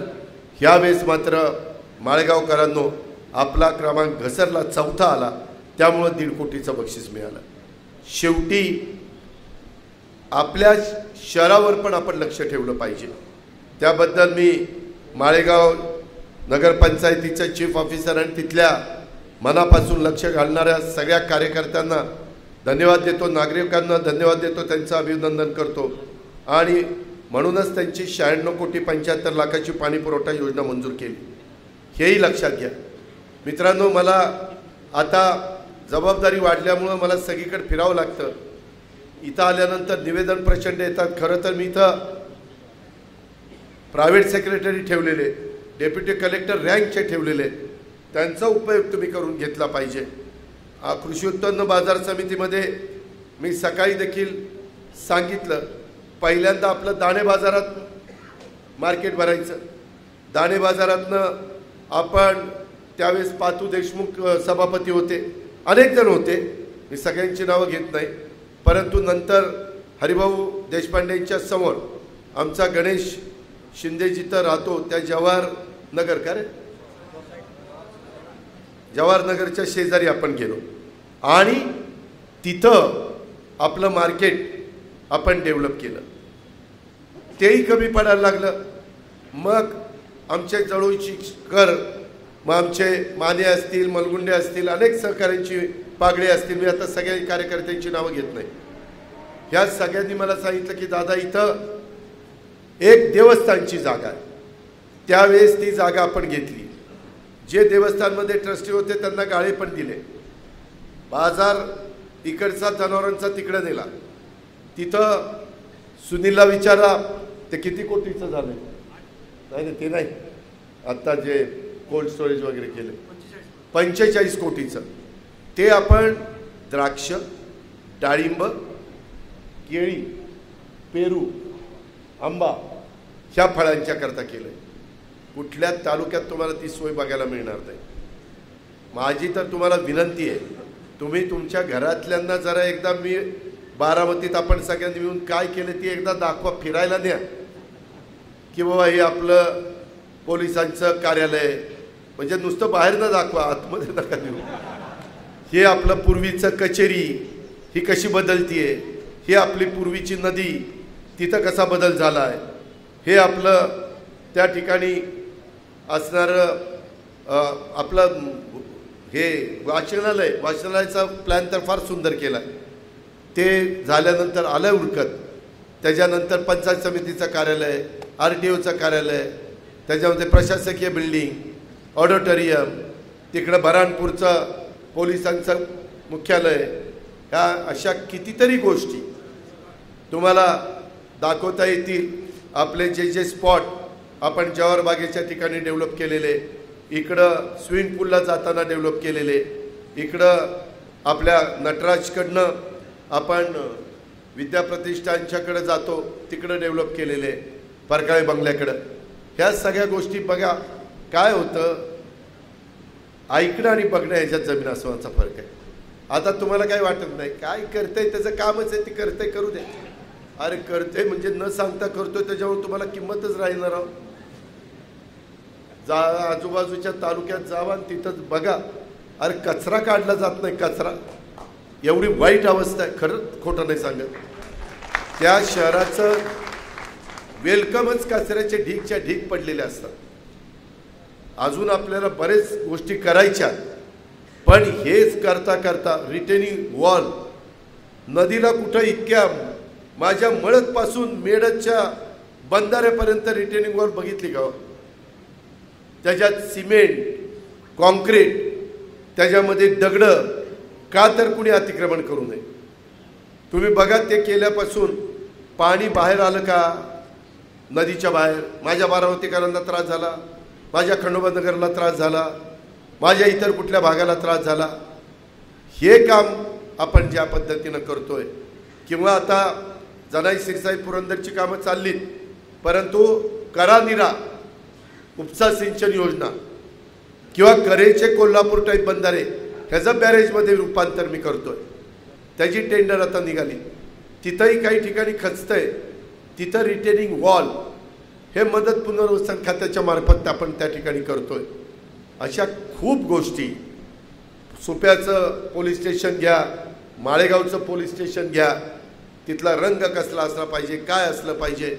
आता आपली जुनी भाजी मंडईची इमारत झाल्यावर अजून वेळ आहे, खरं 2 वर्ष आपली वाया गेली, नाहीतर आत्तापर्यंत इतकी सुंदर वास्तू केली असती. त्याच्यानंतर मला मार्केट कमिटीमध्ये देखील एक प्लॅन करायचा आहे, आणि एक आपलं दुधाची दूध संघ आहे, त्या इमारतीमध्ये पण एक प्लॅन आपल्याला करायचा. पोपटराव तुप्यांचा पंप आणि ते मिळून अशा पद्धतीनं संस्थांचं उत्पन्न पण वाढवायचं आहे. आता मेडतला जाताना काय खरेदी विक्री संघाच्या जागेची अवस्था होती, कमरे नाही छाताळा इतकंच भरलं. तेव्हा कुठं, आता विक्रम पण सांगत होता दादा नंतर पण भरलं. ह्या सगळ्याचा, किंवा माझ्या त्या खंडोबानगरच्या तिथला जवळचा माझा दूध संघाचा पेट्रोल पंप, काय अवस्था होती, आज काय तिथं चित्र झालेलं आहे. ह्या झालेत, ह्या पद्धतीनं आपण सगळेजण पुढं चाललेलो आहे. नवरात्र महोत्सवाच्या शुभमुहूर्तावर शक्ती अभियान आजपासून सुरू करण्यात आलेले आहे. यात पंचशक्ती सुरू करण्यात आल्या आहेत. शक्ती बॉक्स, शक्ती नंबर, शक्ती कक्ष, शक्ती नजर, शक्ती बेट, त्याच्यावर आजपासून ते सुरू झालेले आहे. आता एवढं तर बारामतीकरांनी करा ना, जिथं चुकीचं असेल तेवढं तरी सांगायचं काम करा. मी तुमचं नाव गुप्त ठेवतो ना, कुणाला कळून देत नाही, पण जो नालायकपणा करतो, जो बारामतीला गालबोट लावण्याचा प्रयत्न करतोय, आपली नवीन पिढी बर्बाद करण्याचा प्रयत्न करतोय, आपल्या आया बहिणींना कुठंतरी त्रास देण्याचा प्रयत्न करतोय, आणि वाईट वाटून घेऊ नका. आम्ही अनेक वर्ष तुमच्यामुळं सरकारमध्ये आहे. काय झालं आहे, आम्ही मध्ये सर्वे केला की हे जे प्रकार वाढत आहेत, हे प्रकार खूप टक्के तुम्हाला आश्चर्य वाटेल मित्रांनो, 100%तले 60 ते 70% प्रकार घरातलीच माणसं करतायत, घरातले नातेवाईकच करतायत. हे सिद्ध झाले आलेल्या तक्रारीवरून. काय सांगायचं आता? त्याच्यामुळं आपल्यापासूनच सगळ्यांनी सुरुवात केली पाहिजे, हे ध्यानात घ्या. मी फार जबाबदारीनं बोलतोय. सभागृहामध्ये देखील आर पाटीलांनी उत्तर देत असताना रेकॉर्डवर तिथं आलेलं आहे. शेवटी प्रत्येकाच्या घरात आया बहिणी असतात ना बाबा. आणि काही काही तर इतके नराधम, इतके विकृत, इतकी नालायक माणसं, स्वतःच्या मुलीशी संबंध ठेवायला काही बाप कमी पडत नाही. असली उदाहरणं आमच्या पुढात. काय सांगायचं त्याला? नराधम, विकृत किंवा असंच म्हणलं पाहिजे ना, नालायकच ना. या पद्धतीनं आपण, मी मगाशी सांगत होतो झारगडवाडीचं, तिथं मला सगळ्यांनी सांगितलं दादा 21 एकर जागा आहे. झारगडवाडीकरांना मी विचारलं आपण तिथं जनावरांचा बाजार आणू, कारण BKBN रस्ता पण चांगला झाला. आता मी लिमटेक पिंपळी झारगडवाडी रस्ता पण आणखी रुंद आणि चांगला करतोय. तिथं पहिल्यांदा 21 एकर जागेकरता नियमाने ह्यांना 8 कोटी रुपये भरावे लागत होते. 8 कोटी नियमाने. शेवटी हे माझ्या मागे लागले. शेवटी मी त्याच्यात कॅबिनेटला विनंती केली. मित्रांनो, विनामूल्य परवा ऑर्डर निघाली, फुकट जागा दिली. फुकट जागा मार्केट कमिटीला मिळाली. आज माझी शेतकऱ्यांची मार्केट कमिटी. 8 कोटीचा फायदा झाला की नाही? कुणी मायाच्या लालनी केला असतं का? आहे का कुणाच्या धमक? आहे का ताकद? तुम्हाला कधी कधी मी बोलताना जरा मी कठोर बोलतो, पण ही फॅक्ट आहे, ही तुम्हाला कळली पाहिजे. लक्ष्मणा, हा सुका, तुलाही कळली पाहिजे. नाही तर लक्ष्मण म्हणून माझ्या एकट्याचंच नाव घेतलं राव सुकाच. तर मित्रांनो, ह्या पद्धतीनं आहे. मी आता खरं वेळ बराच झाला आहे. मला पुढची सभा कितीला आहे? हा, आता यांना जेवण आहे, जेवायचं वाटतं. तर मी आत्ताच हे सगळं झालं. आता मूळ मुद्द्याकडे येतो. आज माझ्या बूथ कमिटीच्या कार्यकर्त्यांच्या मेळाव्यात सगळ्यात अगोदर मला सर्व पदाधिकारी, कार्यकर्ते मी विनंती करतोय, इतके दिवस तुम्ही अनेक कागद मला देऊन बेजार केलं. मी पण घेऊन अनेक कामं करण्याचा प्रयत्न केला. आत्ताही कामं दिलेली आहेत. 8-10 दिवसात आचारसंहिता लागण्याची शक्यता आहे. सगळीच कामं होतील असा माझा दावा नाही. करण्याचा प्रयत्न मी जरूर करीन. पण नाही ते 15 कोटी ते आता माळेगावमध्ये सांगतो ना, त्यानं सांगितलं की प्रशासकीय इमारतीला 15 कोटी रुपये मंजूर केलेत. खूप काही मंजूर केले. आता 8,000 कोटी मंजूर केले तरी 15 कोटी. पण माळेगावच्या दृष्टीनं ते महत्त्वाचं आहे, हे मान्य. त्याच्यामध्ये आपल्यातले मला तुम्हाला विनंती करायची, स्टेजवर बसणाऱ्यांनाही सगळ्यांना सांगायचं आणि तुम्हालाही सांगायचं, भांड्याला भांडं लागतं, घरामध्ये पण लागतं. जावाजावांचं पण किती पटतं ते मला माहिती आहे, आणि अलीकडे भावाभावांचं पण किती पटतं ते मला माहिती आहे, आणि अलीकडे चुलत्या पुतण्यांचं पण किती पटतं ते मला माहिती आहे. लय सगळा अनुभव आला आहे. आणि बहीण भावाचं पण किती पटतं ते माहिती आहे. त्याच्यावरच मी लाडकी बहीण काढली. म्हटलं सगळ्या बहिणींना खुश करून टाकतो. मित्रांनो, गमतीचा भाग जाऊ द्या.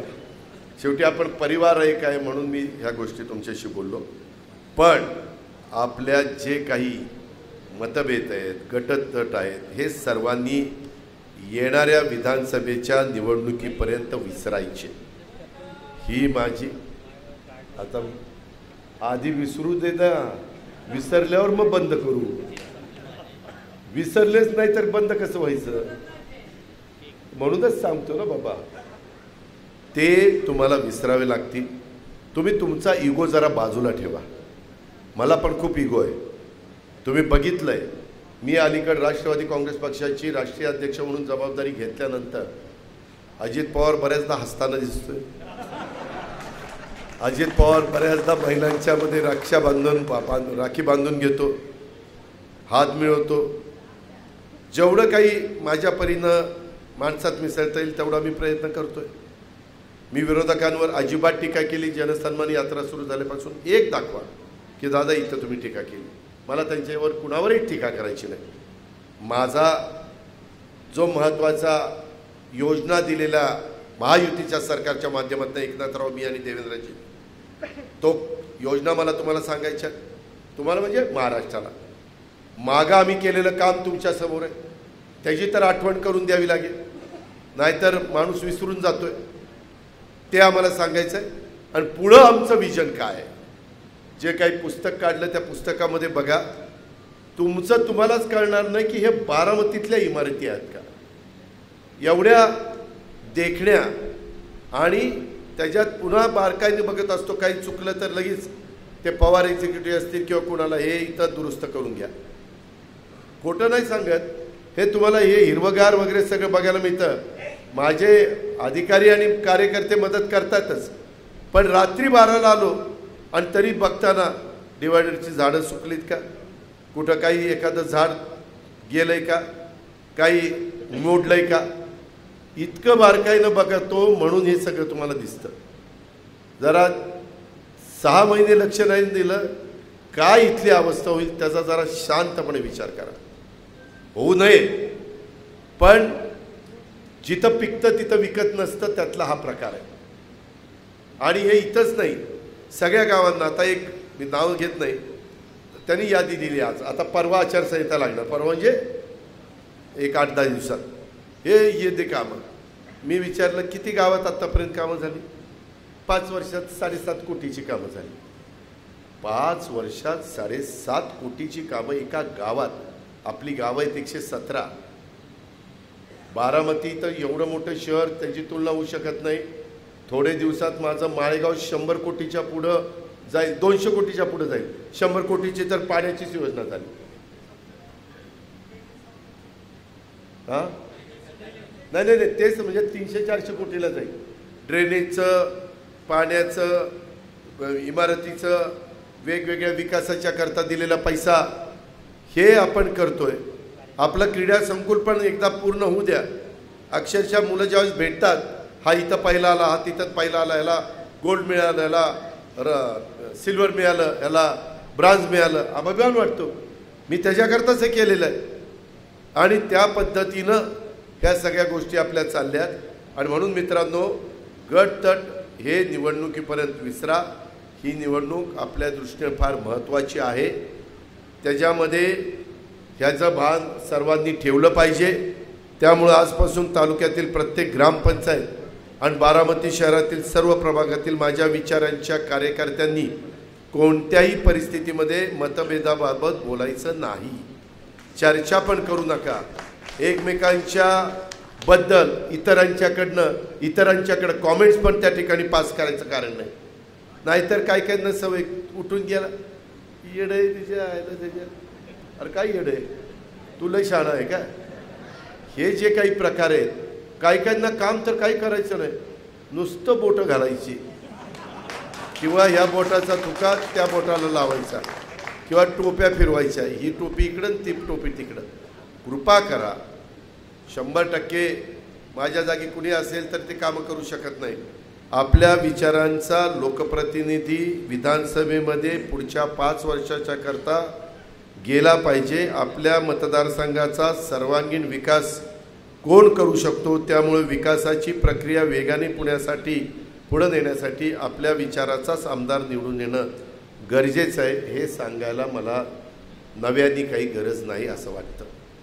ते तुम्ही त्याच्यामध्ये हुशार आहात. 5 वर्ष आपण सत्तेत नव्हतो तेव्हा 14 ते 19 व्यापाऱ्यांनी पण विचार करा आणि तुम्ही पण विचार करा. 14 ते 19 काय आपली अवस्था झाली होती.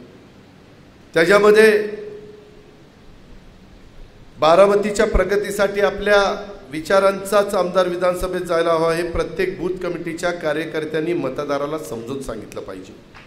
मागच्या वेळेस ज्या बूथ कमिट्यांनी नीट काम केलं तिथंच बरं मतदान झालं. बाकीकडे काय मतदान नेहमीच आपल्याला पडतं, निवांत होते, तिथं काही झालं नाही. ठीक आहे, मी काढत नाही मागं, पण ते लक्षात तरी मी आणून दिलं पाहिजे. आज बूथ कमिट्या ज्या केल्यात त्यांची जबाबदारी आहे. कोण राहिला असेल तर मी ते अंतर्भूत करायला तयार आहे. सुरेशला तिथं भेटा, मी त्याला सांगतो. त्याचं कुठं चुकत असेल तर तेही मला सांगा, मग मी त्याकडे बघतो काय करायचं ते. पण काय बोलल्याशिवाय, भेटल्याशिवाय, एकमेकाचे आदान प्रदान केल्याशिवाय गोष्टी कळत नाही. आणि त्यामुळं ही गोष्ट तुम्ही लक्षात ठेवा. बूथ कमिटीच्या कार्यकर्त्यांनी, बूथ कमिटीमध्ये काही कदाचित संस्थांचे पदाधिकारी नसतील, काही माजी पदाधिकारी असतील. आजी पदाधिकाऱ्यांनी पण लक्ष दिलं पाहिजे. माजींना पण आम्ही संघटनेच्या मार्फत कधी काळी तुम्हाला बिनविरोध निवडून आणलंय, तुम्हाला पद दिलेलं आहे, तुम्हाला मान सन्मान प्रतिष्ठा दिलेली. आज आता तुम्हाला पक्ष, तुमची गरज पक्षाला आहे, उभे राहणाऱ्या उमेदवाराला आहे. हे आपण त्या ठिकाणी बोललं पाहिजे.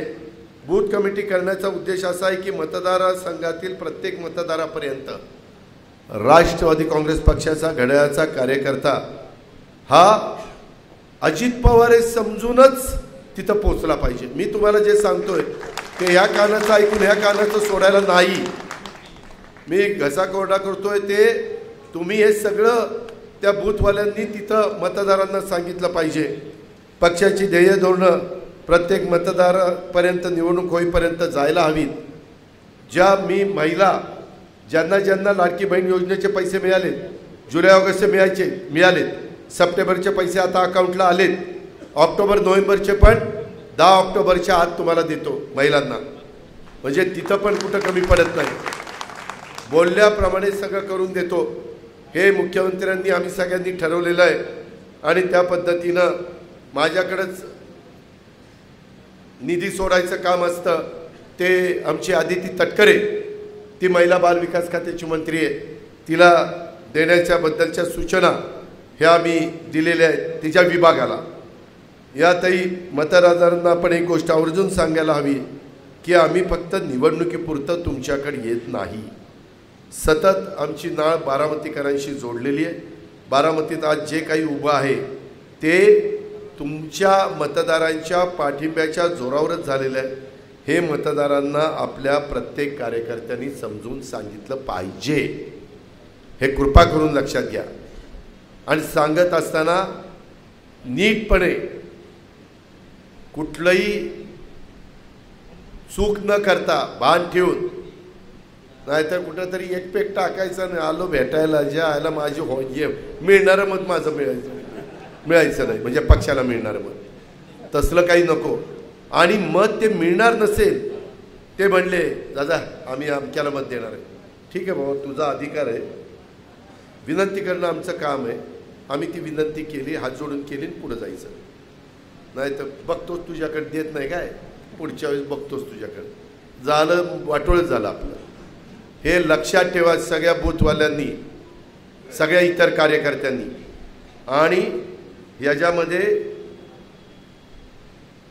ही माझी अपेक्षा आहे, यातही मतदारांना आपण एक गोष्ट आवर्जून सांगा की अशा पद्धतीनं आपण महाराष्ट्रामध्ये बारामती तालुका हा विकासाच्या बाबतीमध्ये पहिला क्रमांकावर आणलेला आहे. त्याच्यामध्ये मी अनेक संस्था, काही संस्थांनी कालच्या निवडणुकीमध्ये मी सांगितलं तसं काम केलं नाही, तो त्यांचा अधिकार आहे. पण संस्थांची आलेली कामं मी नाकारली नाहीत, मी कामं केली. मी त्याच्यामध्ये कुठेही कुचराई केली नाही, कारण त्या संस्थेचा फायदा माझ्या बारामतीकरांना होणार आहे हा दृष्टिकोन मी ठेवला. नाही तर तुम्ही म्हणाल राव मग तुम्ही तसं करताय तर मग आम्ही तरी तुमच्यावर कशाला राहायचं. तुमचं नाही केलं तरी तुम्ही काम करताय, तुमचं नाही संस्थेचं काम. माळेगाव कारखाना असेल, सोमेश्वर कारखाना असेल, खरेदी विक्री संघ, दूध संघ, मार्केट कमिटी, शारदा नगर असेल, विद्याप्रतिष्ठान असेल, तुमचं कुठलं ॲग्रिकल्चर कॉलेज असेल, कृषी विकास कुठलंही, कारण ते सर्वांचं आहे. ही गोष्ट आपण लक्षामध्ये ठेवा. आणि या ठिकाणी उपस्थित प्रत्येक बूथ कमिटीज कार्यकर्ता हा माझाच असला पाहिजे, या पक्षाचा विचार आपल्याला बारामतीकरांच्यापर्यंत नेऊन पोचवायचा आहे। केवळ सवंग लोकप्रियता मिळवण्याच्यासाठी आणि निवडणुकीपुरतं बारामतीत येऊन काहीतरी सांगण्यासाठी नाही, तर या मतदारसंघाला देशातील स्वच्छ सुंदर हरित बनवण्याचा संकल्प आपण बाळगलेला आहे। माझी वसुंधरा अभियान 50,000 ते 1,00,000 लोकसंख्येच्या विभागात, त्याच्यामुळेच आपण पहिला क्रमांक त्या ठिकाणी मिळवलेला आहे। हे आपल्याला विसरता येणार नाही। आपल्यामध्ये बारामती शहरात किती इंच पाऊस पडला? 1000 मिलीमीटर। आपल्या ह्याची सरासरी किती माहिती आहे? बारामतीची, बारामती तालुक्याची सरासरी 14 इंच जेपी आणि शहरात पाऊस पडला 40 इंच। कशामुळं? ग्रीनरी वाढलेली आहे। विद्या प्रतिष्ठान, पूर्वी मी कामाला सुरुवात केली तेव्हा तिथे एक बाबळीचं झाड होतं, एक बाबळीचं झाड।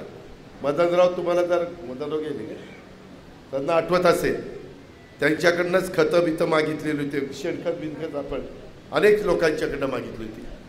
त्यावेळेस एक बाबळीचं झाड आणि तिथं मी उभा राहायचो आणि काम करायचो। आज एक बाबळीचं नाही, हजारो झाडं तिथं लागलेली। हे जादूची कांडी नाही, ह्याच्याकरता जीव ओतून काम करावं लागतं। आज मला तुम्हाला सगळ्यांना सांगायचं आहे, त्यामध्ये कुठंही तुम्ही कमी पडता कामा नये। या ठिकाणी उपस्थित सर्व पदाधिकारी आणि प्रमुखांना माझी विनंती आहे की मतदारसंघात 388 बूथ आहेत। मी मुद्दाम 3 ग्रुप केले, हा नंतर दुसरा, नंतर तिसरा। दुसरा ग्रुप कुठं जायचं आहे? होळला, आणि तिसरा सुप्याला। का तर त्यांना यायला जायला त्रास होऊ नये, कारण आता एवढ्याच ग्रुपची संख्या किती झाली बघा। त्याच्यामुळं हे 388 प्रमुख त्याच्यात नेमून मोबाईल नंबरसह माझ्याकडं त्या याद्या आलेल्या आहेत। त्याच्यात अजून काही कमतरता असेल तरी आपण ते दुरुस्त करू, आणि प्रत्येक बूथ अंतर्गत जे कार्यकर्ते आपण नियुक्त केलेले आहेत त्यांची पण यादी मोबाईलसह माझ्याकडे त्या नंबर आलेले आहेत। त्याच्यामुळे मला शक्य होईल तेव्हा थेट तुमच्याशी पण संपर्क साधता येणार आहे। आणि माझ्यासाठी जीवाचा रान करणारा माझा जीवाभावाचा कार्यकर्ता हाच मला सर्वात जास्त महत्त्वाचा आहे, आणि त्याचं मत माझ्यासाठी तितकंच महत्त्वाचं। मी नेहमी सांगतो, कार्यकर्ता हा पक्षाचा कणा असतो। कार्यकर्ता मोडला तर पक्षाचा कणा मोडतो, पक्ष मोडतो। प्रत्येक बूथच्या कार्यकर्त्यांनी त्यांच्याकडं जे 50 मतदार, 40-50च आम्ही खरं तर तुमच्याकडे एकेकाकडे सोपवणार आहे। खरं जास्त बूथ कमिटी मोठी झाली तर 30 पण मतदार एका मागे येतील। 1000चा बूथ असेल आणि 30 लोक असतील, त्याच्यात युवतींनी पण द्या, महिलांनी पण द्या, त्याच्यामध्ये युवकांनी पण काही असेल तर त्या ठिकाणी द्यावं। आणि देताना सगळ्या घटकाला, आपल्या इथं 18 पगड जाती, 12 बलुतेदार ते त्याच्यात आले पाहिजेत। ठराविकच समाजाची बूथ कमिटी ही होता कामा नये।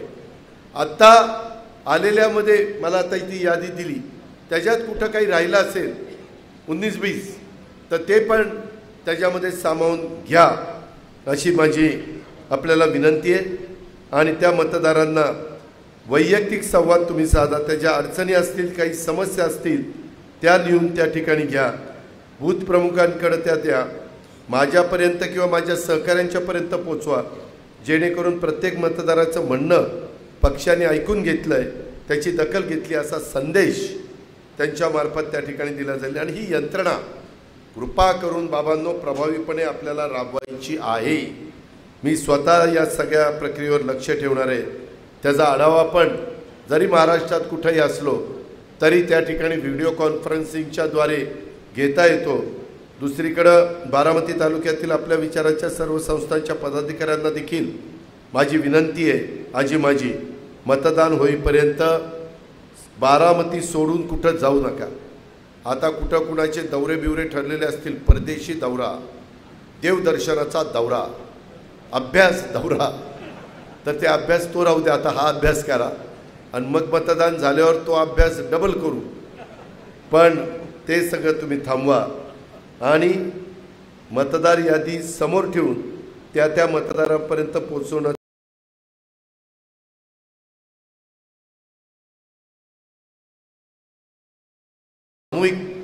जबाबदारी आहे, हे मला या निमित्तानं तुम्हाला सगळ्यांना सांगायचं आहे. आपल्या विचाराच्या संस्थांची संख्या काढली तरी देखील संस्थांच्या पदाधिकाऱ्यांची ती पण प्रचंड आहे.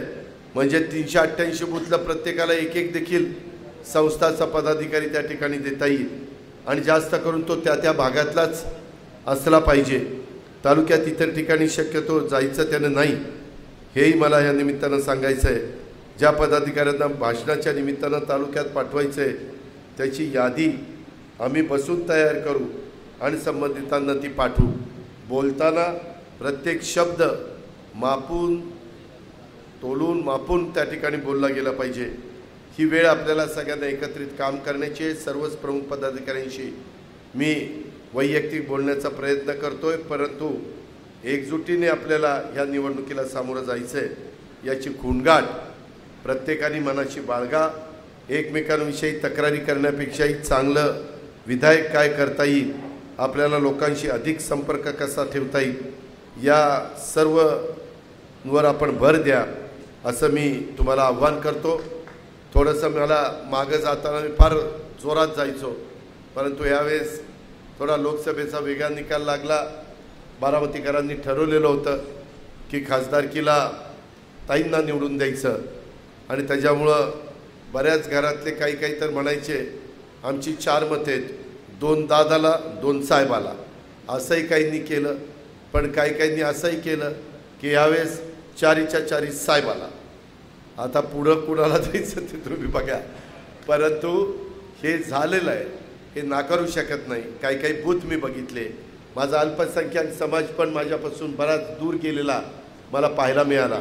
खरं तर मी खोटं नाही सांगत, या 5 वर्षात सगळ्यात जास्त कधी आजपर्यंत आला नाही एवढा निधी अल्पसंख्याकांच्या उर्दू शाळेला, त्यांच्या शादीखान्याला, त्यांच्या दफनभूमीला, त्यांच्या इतर मूलभूत गरजा भागवण्याच्याकरता दिलेला आहे. मी उपकार केलेला आहे, ते माझं कर्तव्य होतं, ते माझं काम होतं. मी कामाचा माणूस आहे, मी बिनकामाचा माणूस नाही, हे अख्खा महाराष्ट्र ओळखतो. पण मला महाराष्ट्रात जात असताना मला पुन्हा ताठमानेनी जाता आलं पाहिजे. हे तुमच्या हातात आहे. कुणाचं बटन दाबायचं तर ते घड्याळाचं बटन दाबायचं, एवढं काम मात्र आपण जुन्या पिढीनी, नव्या पिढीनी, मधल्या पिढीनं सगळ्यांनी केलं पाहिजे. आता दादांनी एवढं सांगितलं, काय काळजी करायचं कारण नाही, असलं नाही. इथून गेल्यावर उद्यापासून व्यवस्थितपणे राष्ट्रवादी काँग्रेस पक्षाच्या घड्याळाच्या कामालाच आपण लागलं पाहिजे आणि कुणाचं मतं परिवर्तन करणं बाकी राहिलेलं असेल तर तेही करण्याचं काम तुम्ही केलं पाहिजे. आजपर्यंत सगळ्याच भाषणामध्ये मी सांगत आलेलो की माझ्यासाठी कसलीही अपेक्षा न करता प्रसंगी पदरमोड करून मनापासून झटणारा कार्यकर्ता हाच माझा सर्वात जवळचा आहे. भविष्यात या कार्यकर्त्यांना अधिक संधी कशी देता येईल याचा मला निश्चित त्या ठिकाणी माझा प्रयत्न असेल. पण मला अलीकडं अनेकदा विमानाने यावं लागतं, लगेच जावं लागतं. अरे बाबांनो, ते एक सांगायचं राहिलंच. आम्ही सगळेच जण म्हणजे पूर्वी पण आत्ता पण महत्त्वाचे पक्ष विमान भाड्याने घेतो, हेलिकॉप्टर भाड्याने घेतो. त्याच्यामध्ये मला आचारसंहिता लागली की आत्ता मी हेलिकॉप्टर विमान वापरतो ते राज्यपालांना, मुख्यमंत्र्याला, दोन्ही उपमुख्यमंत्र्याला सरकारचं वापरता येतं सरकारी खर्चाने. पण कोड ऑफ कंडक्ट लागल्यानंतर आम्हाला पक्षाचे हेलिकॉप्टर विमानं वापरावी लागतील आणि एक डबल इंजिनचं विमान हेलिकॉप्टर चांगल्या कंपनीचं. परवा मी परळी आणि माझगावला माझी सभा होती, त्या सभेला तेच हेलिकॉप्टर घेऊन सुनील तटकरे आले. अनेक दिवस 15 दिवस ते आणि इतर कार्यकर्ते फिरत आहेत. काल सुनील तटकरे सकाळी अमितभाईंची मिटिंग करून सुतारवाडी रायगड जिल्ह्यात जाणार होते आणि ते हेलिकॉप्टर पुण्यात त्यांना तिथं सोडलं परळीला आणि मग परळीवरून मी त्यांना घेऊन बाय रोड नांदेडला गेलो, विमानाने आम्ही मुंबईत आलो आणि ते हेलिकॉप्टर आलं पुण्यात आणि पुण्यातनं तटकरे साहेबांना घ्यायला त्याने टेक ऑफ केला. 2 पायलट आणि 1 इंजिनियर टेक ऑफ केला. एवढं धुकं होतं, वास्तविक टेक ऑफ करायचं कारण नव्हतं आणि जरा पुढं गेलं आणि पडलं, जळून खाक, तिघही गेले. काही कुणाचं सांगता येत नाही. आणि मग ते आम्ही सगळं काढलं कुठलं हेलिकॉप्टर, पण हेलिकॉप्टर चांगलं होतं. जर नैसर्गिक वातावरण हेलिकॉप्टरला योग्य नसेल तर काही काल मी नंतर माझेही दौरे होते. मी शिर्क्यांचं हेलिकॉप्टर मला गव्हर्नमेंटने दिलं होतं आणि मी सातारला गेलो. अमृत महोत्सवाचा कार्यक्रम होता आपल्या बँकेचा आणि तो उरकून मला परत यायचं होतं. तर पायलटने मला निरोप पाठवला की दादा लवकर चला, ढग आहेत, आपल्याला लवकर जावं लागेल, नाहीतर आपण अडकू, नाहीतर परत सातारला यावं लागेल. मी लगेच निघालो. मी अशा बाबतीमध्ये तत्पर राहण्याचा प्रयत्न करतो. आणि पुण्याच्या जवळ आलो. एवढा धोधो पाऊस त्या विमानतळावर होता. विमान होतं, हेलिकॉप्टर होतं शिर्क्यांचं आणि मुंडव्याला त्यांचं एक हेलिपॅड आहे. मग लगेच त्याने तिथं हेलिपॅडवर उतरवलं. माझा कन्वॉय आला. मग मी एअरपोर्टला गेलो आणि तिथून मी शिर्डीला गेलो आणि तिथून येवल्याला फार सुंदर शिवाजी महाराजांचा सिंहासनावर बसलेला 12 फुटी पुतळा, रुंदीला 8 फुटी, तो त्या ठिकाणी त्याचं अनावरण, त्याचं लोकार्पण हे त्या ठिकाणी झालं. टी व्हीला कदाचित तुम्ही बघितलं असेल. या पद्धतीनं सगळं चाललेलं आहे. त्याच्यामध्ये हे सगळं करताना माझा कार्यकर्ता सक्षम कसा होईल हाही आपण प्रयत्न त्या ठिकाणी करतो. त्याच्यामध्ये जास्तीत जास्त कामं मार्गी कशी लागतील हाही आपला प्रयत्न आहे. बारामती शहर असो किंवा तालुका असो, विविध विकासाच्या कामाच्या योजनांमध्येही कार्यकर्त्यांच्या फळीला कसं सामावून घेता येईल, विविध कार्यकर्त्यांना विविध क्षेत्राची जबाबदारी कशी देता येईल, या दृष्टीनं देखील माझा नेहमीच विचार चालू असतो. प्रत्येकजणाकडं काही क्षमता आहे, त्याचा काही सुयोग्य वापर कसा करता येईल याचाही विचार मी महाराष्ट्रातही करतो, जिल्ह्यातही करतो आणि आपल्या इथंही करतो. लोकसभा निवडणुकीत झालं गेलं आता विसरून जाऊ, नव्या उमेदीनं सगळ्यांनी आपण कामाला लागूया. राज्याच्या कोणत्याही मतदारसंघात झाली नसतील इतकी प्रचंड विकास कामं आपण गेल्या 5 वर्षामध्ये केलेली आहेत. आपल्याकडं मतदारांना सांगण्यासारखी अनेक कामं आहेत. ही कामं लोकांच्यापर्यंत पोहोचवण्याचा प्रयत्न तुम्ही सर्वांनी करावा अशी माझी तुम्हाला विनंती आहे. आणि जी कामं राहिली त्यांनाही मतदारांना सांगा. ही राहिलेली कामं करण्याची धमक आणि ताकद ही आमच्याच नेतृत्वामध्ये आहे. आपण काळजी करू नका, त्याची नोंद करा. मेजर कामं काही राहिले असतील, मी असा दावा करणार नाही बाळासाहेब की 100% विलासराव कामं झाली. त्याच्यावर दिलीपराव ते पण तशा पद्धतीनं सांगण्याचं काम आपण सगळ्यांनी करावं. निवडणूक येईल तसे आपल्यात मतभेद निर्माण करण्याचा प्रयत्न केला जाईल, आपले खच्चीकरण करण्याचा प्रयत्न केला जाईल. पण इथं उपस्थित प्रत्येक कार्यकर्त्याला मला सांगायचं आहे की काही झालं तरी आपण खचून जायचं नाही. अत्यंत आत्मविश्वासाने आपल्याला या निवडणुकीला सामोरं जायचं आहे. आपलं नाणं खणखणीत आहे, त्यामुळं बारामतीकरांनाही आपल्याबाबत विश्वास वाटतो. त्यामुळं चुकीच्या प्रचाराला कुणाच्या बळी पडण्याचं काही कारण नाही, हेही आपण सगळ्यांनी ध्यानामध्ये घेतलं पाहिजे. मुद्दाम तुम्हाला डिवचण्याचा काही जण प्रयत्न करतील. तुम्ही काहीतरी असं वक्तव्य करावं की जेणेकरून इतरांना त्याची सहानुभूती मिळू शकेल, असाही प्रयत्न होण्याची शक्यता नाकारता येत नाही. निवडणुकीमध्ये ज्यावेळेस उमेदवार उतरतात ते सर्व ताकदीनिशी उतरतात, सर्व प्रकारे उतरतात. आता तुम्ही बघताय की अलीकडं 67 पासून 91 पर्यंत साहेबांनी प्रतिनिधित्व केलं. कधी बारामतीमध्ये अशा सवयी लावलेल्या नव्हत्या. मी बारामतीकरता खूप काही केलं आहे, पदरचे पैसे घातलेले आहेत, सगळं काही केलं आहे. परंतु कारखान्याच्या निवडणुका वेगळ्या प्रकारे झाल्या असतील, ग्रामपंचायतीचा, जिल्हा परिषदेच्या किंवा आपल्या नगरपालिकेच्या वेगळ्या प्रकारे होतात. रात्री दरवाजे उघडूनच बसलेले असतात. आम्ही जागेवर का जागे त्याच्यामुळं, किंवा खाकरून कुकरून कोण आहे रे, मी आहे बघ आहे. त्याच्यामुळं माझ्या घरात 5 मतं आहेत, 5 मतं. हे असले प्रकार काही ठिकाणी चालतात. आपण एकमेकाबद्दल लपवालपवी करण्यात काही अर्थ नाही. पण लोकसभा विधानसभेला असं कधी झालं नाही. परंतु आता कधी नव्हे तर पवार मंडळी, पवार परिवार म्हणल्यावर सगळे झाले. पवार परिवार जेवणं घालायला लागला आहे, वाढदिवसाच्या निमित्तानं बोलवायला लागला आहे, वेगवेगळ्या पद्धतीनं नवरात्र, ईदचे कार्यक्रम, गणेशोत्सवाचे कार्यक्रम, मंडळं ह्या निमित्तानं वर्गणी द्यायला लागला आहे, भरभरून द्यायला लागला आहे. असले सगळे प्रकार चाललेले आहेत. ते बारामतीकरांना जरा नवखे आहेत. कुठं साड्या वाटपाचा कार्यक्रम चालला आहे, हा गमेली ते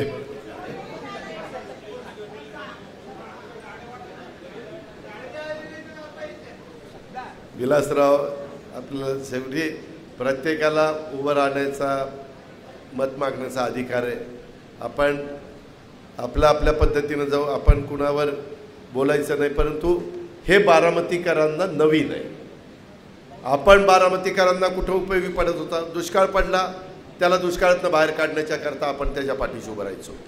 दुधाचे भाव पडले, 1 ऑक्टोबरपासून अनुदान चाल, 7 रुपये अनुदान आपण केलं, दुधाच्या भावाला 7 रुपये अनुदान दिलं. साखरेचे भाव आजही मी फिरतो, अहो 3636 कसा हो भाव काढला, अहो 3571 कसा भाव काढला. अचंबित झालेत लोक, अचंबित. हे प्रत्येकाच्या संसाराला उपयोगी पडणार आहे. हे बाकीचं आहे ते तेवढ्यापुरतं जेवण झालं, ढेकर दिला, दुसऱ्या दिवशी सकाळी सगळं बाहेर पडतं, पुन्हा दुपारी जेवायला तर लागतंच. त्याच्यावरती काही फार कडेला जाता ह्याच्यातला भाग नाही. शेवटी आपण अनेक प्रकारे बारामतीचा सर्वांगीण विकास करत असताना मी आत्ताही 2-3 दुकानामध्ये गेलो. शिवाजी काकाच्या मुलांनी एक दुकान तिथं काढलं आहे, काही माझ्या इतर सहकाऱ्यांनी दोघात येऊन काही काढलं आहे. ह्याच्यातनं जो रोजगार निर्माण झालेला आहे तो प्रचंड आहे. आणि आताही पुढं वेगवेगळ्या उद्योगपतींशी चर्चा करून ह्यामध्ये कसे अधिकचे, कारण काय मोठे कारखाने यायचे म्हटले तर आपण जमीन घ्यावी लागते, ॲक्वायर करावी लागते. शेतकऱ्यांचा तिथंही विरोध आहे. ते पूर्वीचे मोठे युनिट स्पेंटेक्सचं युनिट बंद पडलं, ते तसंच तिथं धुळकात पडलं. त्या शेजारी ऑर्केचं होतं, ऑर्के इंडस्ट्री टेक्स्टाईलचंच होतं, ते बंद पडलं. आता तिथं मोकळे प्लॉट केलेत आणि प्लॉटिंग चाललं आहे. प्लॉटिंग करता आपण MIDC काढलेली नव्हती. आपण तरुणींच्या हाताला काम देण्याकरता MIDC काढलेली होती. पण एक नवीन फॅड अलीकडे निघालेले, कुठंतरी वर जायचं, कुणाला तरी काहीतरी देऊन मंजुरी आणायच्या आणि कमर्शियल प्लॉट करायचे. त्याच्यात एक प्रचंड पैसा काही जण कमवायला लागले. इंडस्ट्रीचा प्लॉटचं रूपांतर कमर्शियल प्लॉटमध्ये, आणि बाजारभाव आहेच त्या चौकात 30,000 आणि 35,000 विद्या कॉर्नर चौकात असेच भाव आहे. ह्या पद्धतीनं सगळं चाललं आहे. आणि त्याच्यामुळं मला आपल्याला सगळ्यांना सांगायचं, ठीक आहे काही बाबतीमध्ये त्यांनी केलं तर हेही लोक करतायत, म्हणजे तुम्ही लोकही करताय. चला, सध्या दिवाळी पण जवळ आली, भाऊबीज झालेली आहे, आता दिवाळीची पण ओवाळणी वगैरे वगैरे वगैरे. पण शेवटी त्याच्यातून बारामती पण हरवणार नाही, हा मात्र विचार तुम्हाला मला करावा लागेल. हे पण मी आपल्याला अतिशय स्पष्टपणे सांगू इच्छितो. आपण केलेला विकास आणि भविष्यात करायच्या विकासाच्या योजना मी मगाशीच काही माझ्या सहकाऱ्यांना नीरा करा उपसा सिंचन योजना ही बारामतीला वरदान ठरणारी 1,000 कोटी रुपयाची योजना आहे. 1,000 कोटी रुपयाची. हे तो कागद आहे का रे दुबलजी दिलेला आहे का? ते ठेव तुझ्यापाशी, मी कर भाषतो तुझ्या.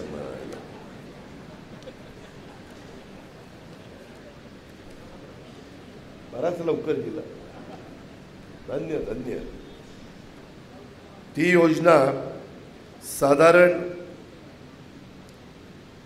त्यामध्ये आपण नाही ही बंधाऱ्याची आहे. बंधाऱ्याच्या योजनेच्या करता आपण एकंदरीत 112 कोटी, 112 नाही 136 कोटी रुपये बारामती तालुक्यातले बंधारे माझ्या इंदापूर तालुक्यातले बंधारे, अशा दोन्ही तालुक्यातले बंधाऱ्याचे मिळून हे आहे. करा-नीरा आणि इंद्रायणी नदीवरील कोल्हापूर बंधारे ते नाही. करा-नीरा नदीचं मी शॉर्टमध्ये उपसा सिंचन योजनेचं एका कागदावर करून द्यायला सांगितलेलं होतं.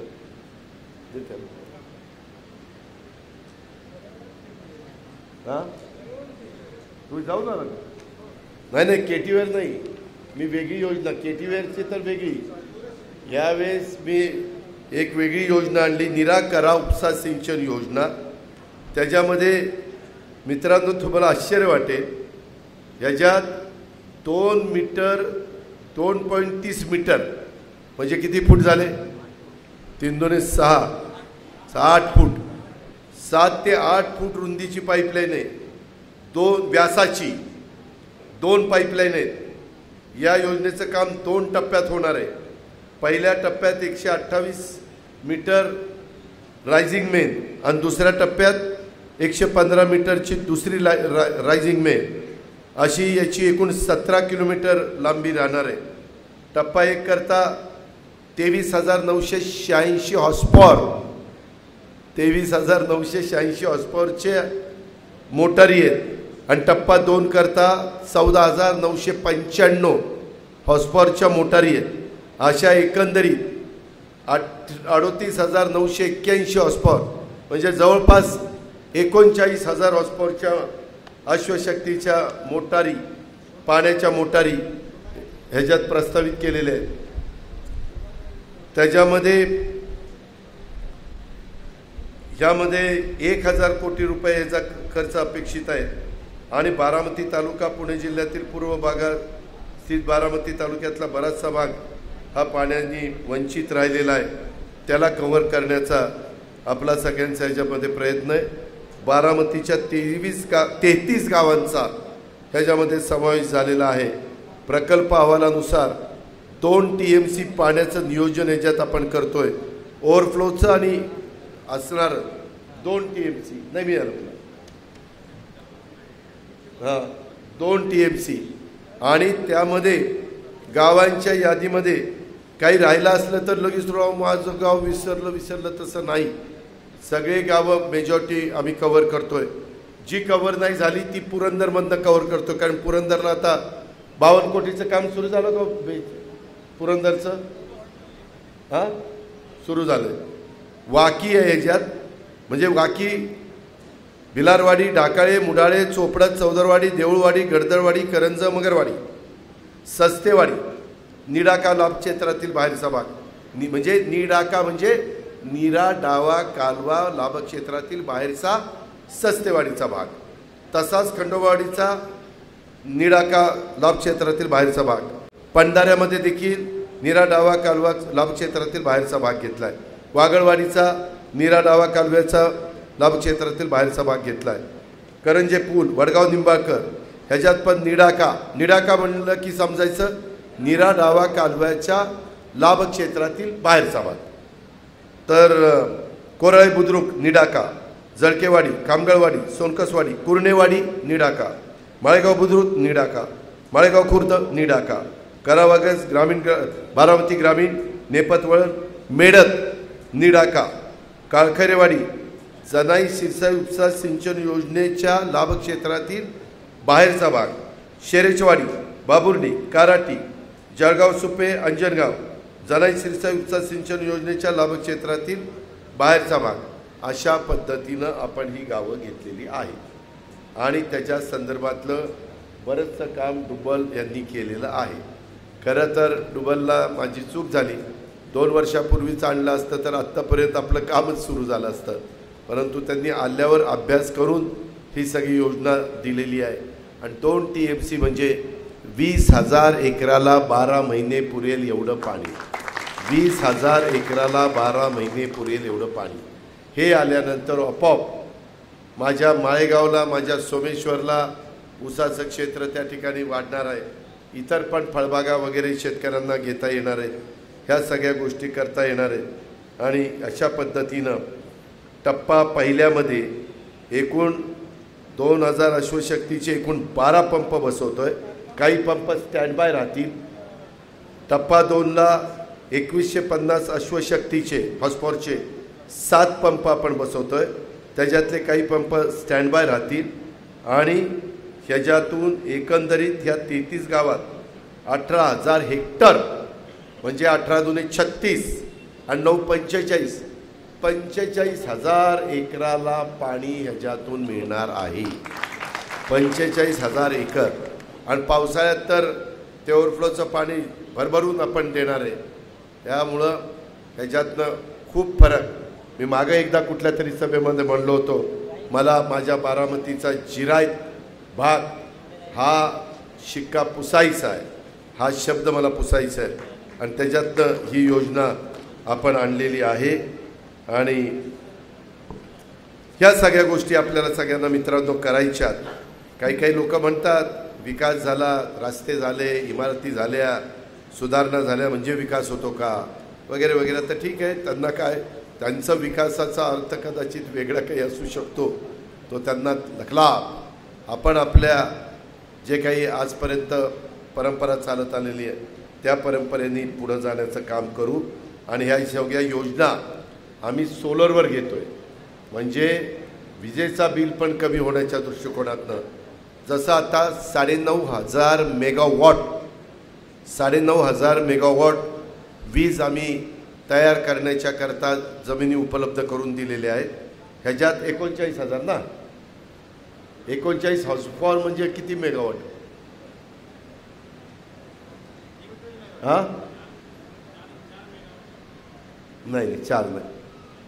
कुणाला MSCBचं कुठे आहे का मगाशी होतं ना? 39,000 हॉर्सपॉवर घडीभर झाला. 40,000 हॉर्सपॉवर म्हणजे किती मेगावॉट आहेत का?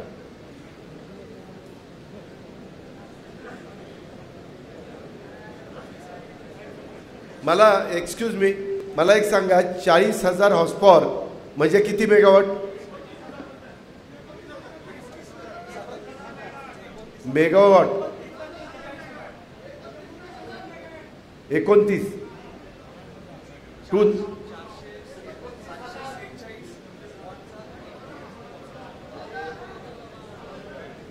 किती म्हणले ते?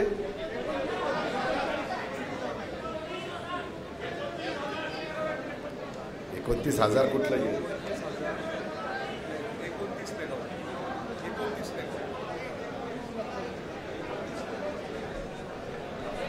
हा 29 मेगावॉट. हां, आता माळेगाव किती वीज तयार करतं? 35 मेगावॉट.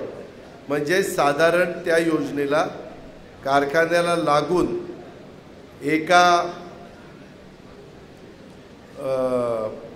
एक कारखान्याची वीज आपल्याला लागेल. कारखान्याला 39 मेगावॉट, इन हाऊस त्यांना 10 मेगावॉट धरली तर 29 मेगावॉट त्यांची विक्रीला जाते. म्हणजे माळेगावची वीज तुम्हाला विजेचे पैसे किती मिळतात नुसते आता? 4.75 ना, किती मिळतात ते नाही, ते सोडून दे. ते किती कोटी मिळतात विजेचे? 30 कोटी रुपयाची वीज त्याच्यात लागेल. 45,000 एकराला 30 कोटीची वीज म्हणजे. आणि त्याच्यात आम्ही ते मी सोलरवर घेतो, तुम्ही ती काळजी करू नका. तुम्ही फक्त आजपर्यंत जशी साथ देत आलेला आहात तशी साथ त्या ठिकाणी द्या. बाकीचं माझ्यावर सोपवा, मग तुम्ही काही काळजी करू नका. ह्या पद्धतीनं बाबांनो आपण सगळेजण पुढं जाऊ. सतत मला आता बाकीचे पण कामं आहेत, त्याच्यामुळं सतत आपण एकमेकाला भेटू अशातला भाग नाही. रुसू फुगू नका, एकमेकाच्याबद्दल गैरसमज निर्माण होऊन देऊ नका, हीच आग्रहाची नम्रतेची विनंती.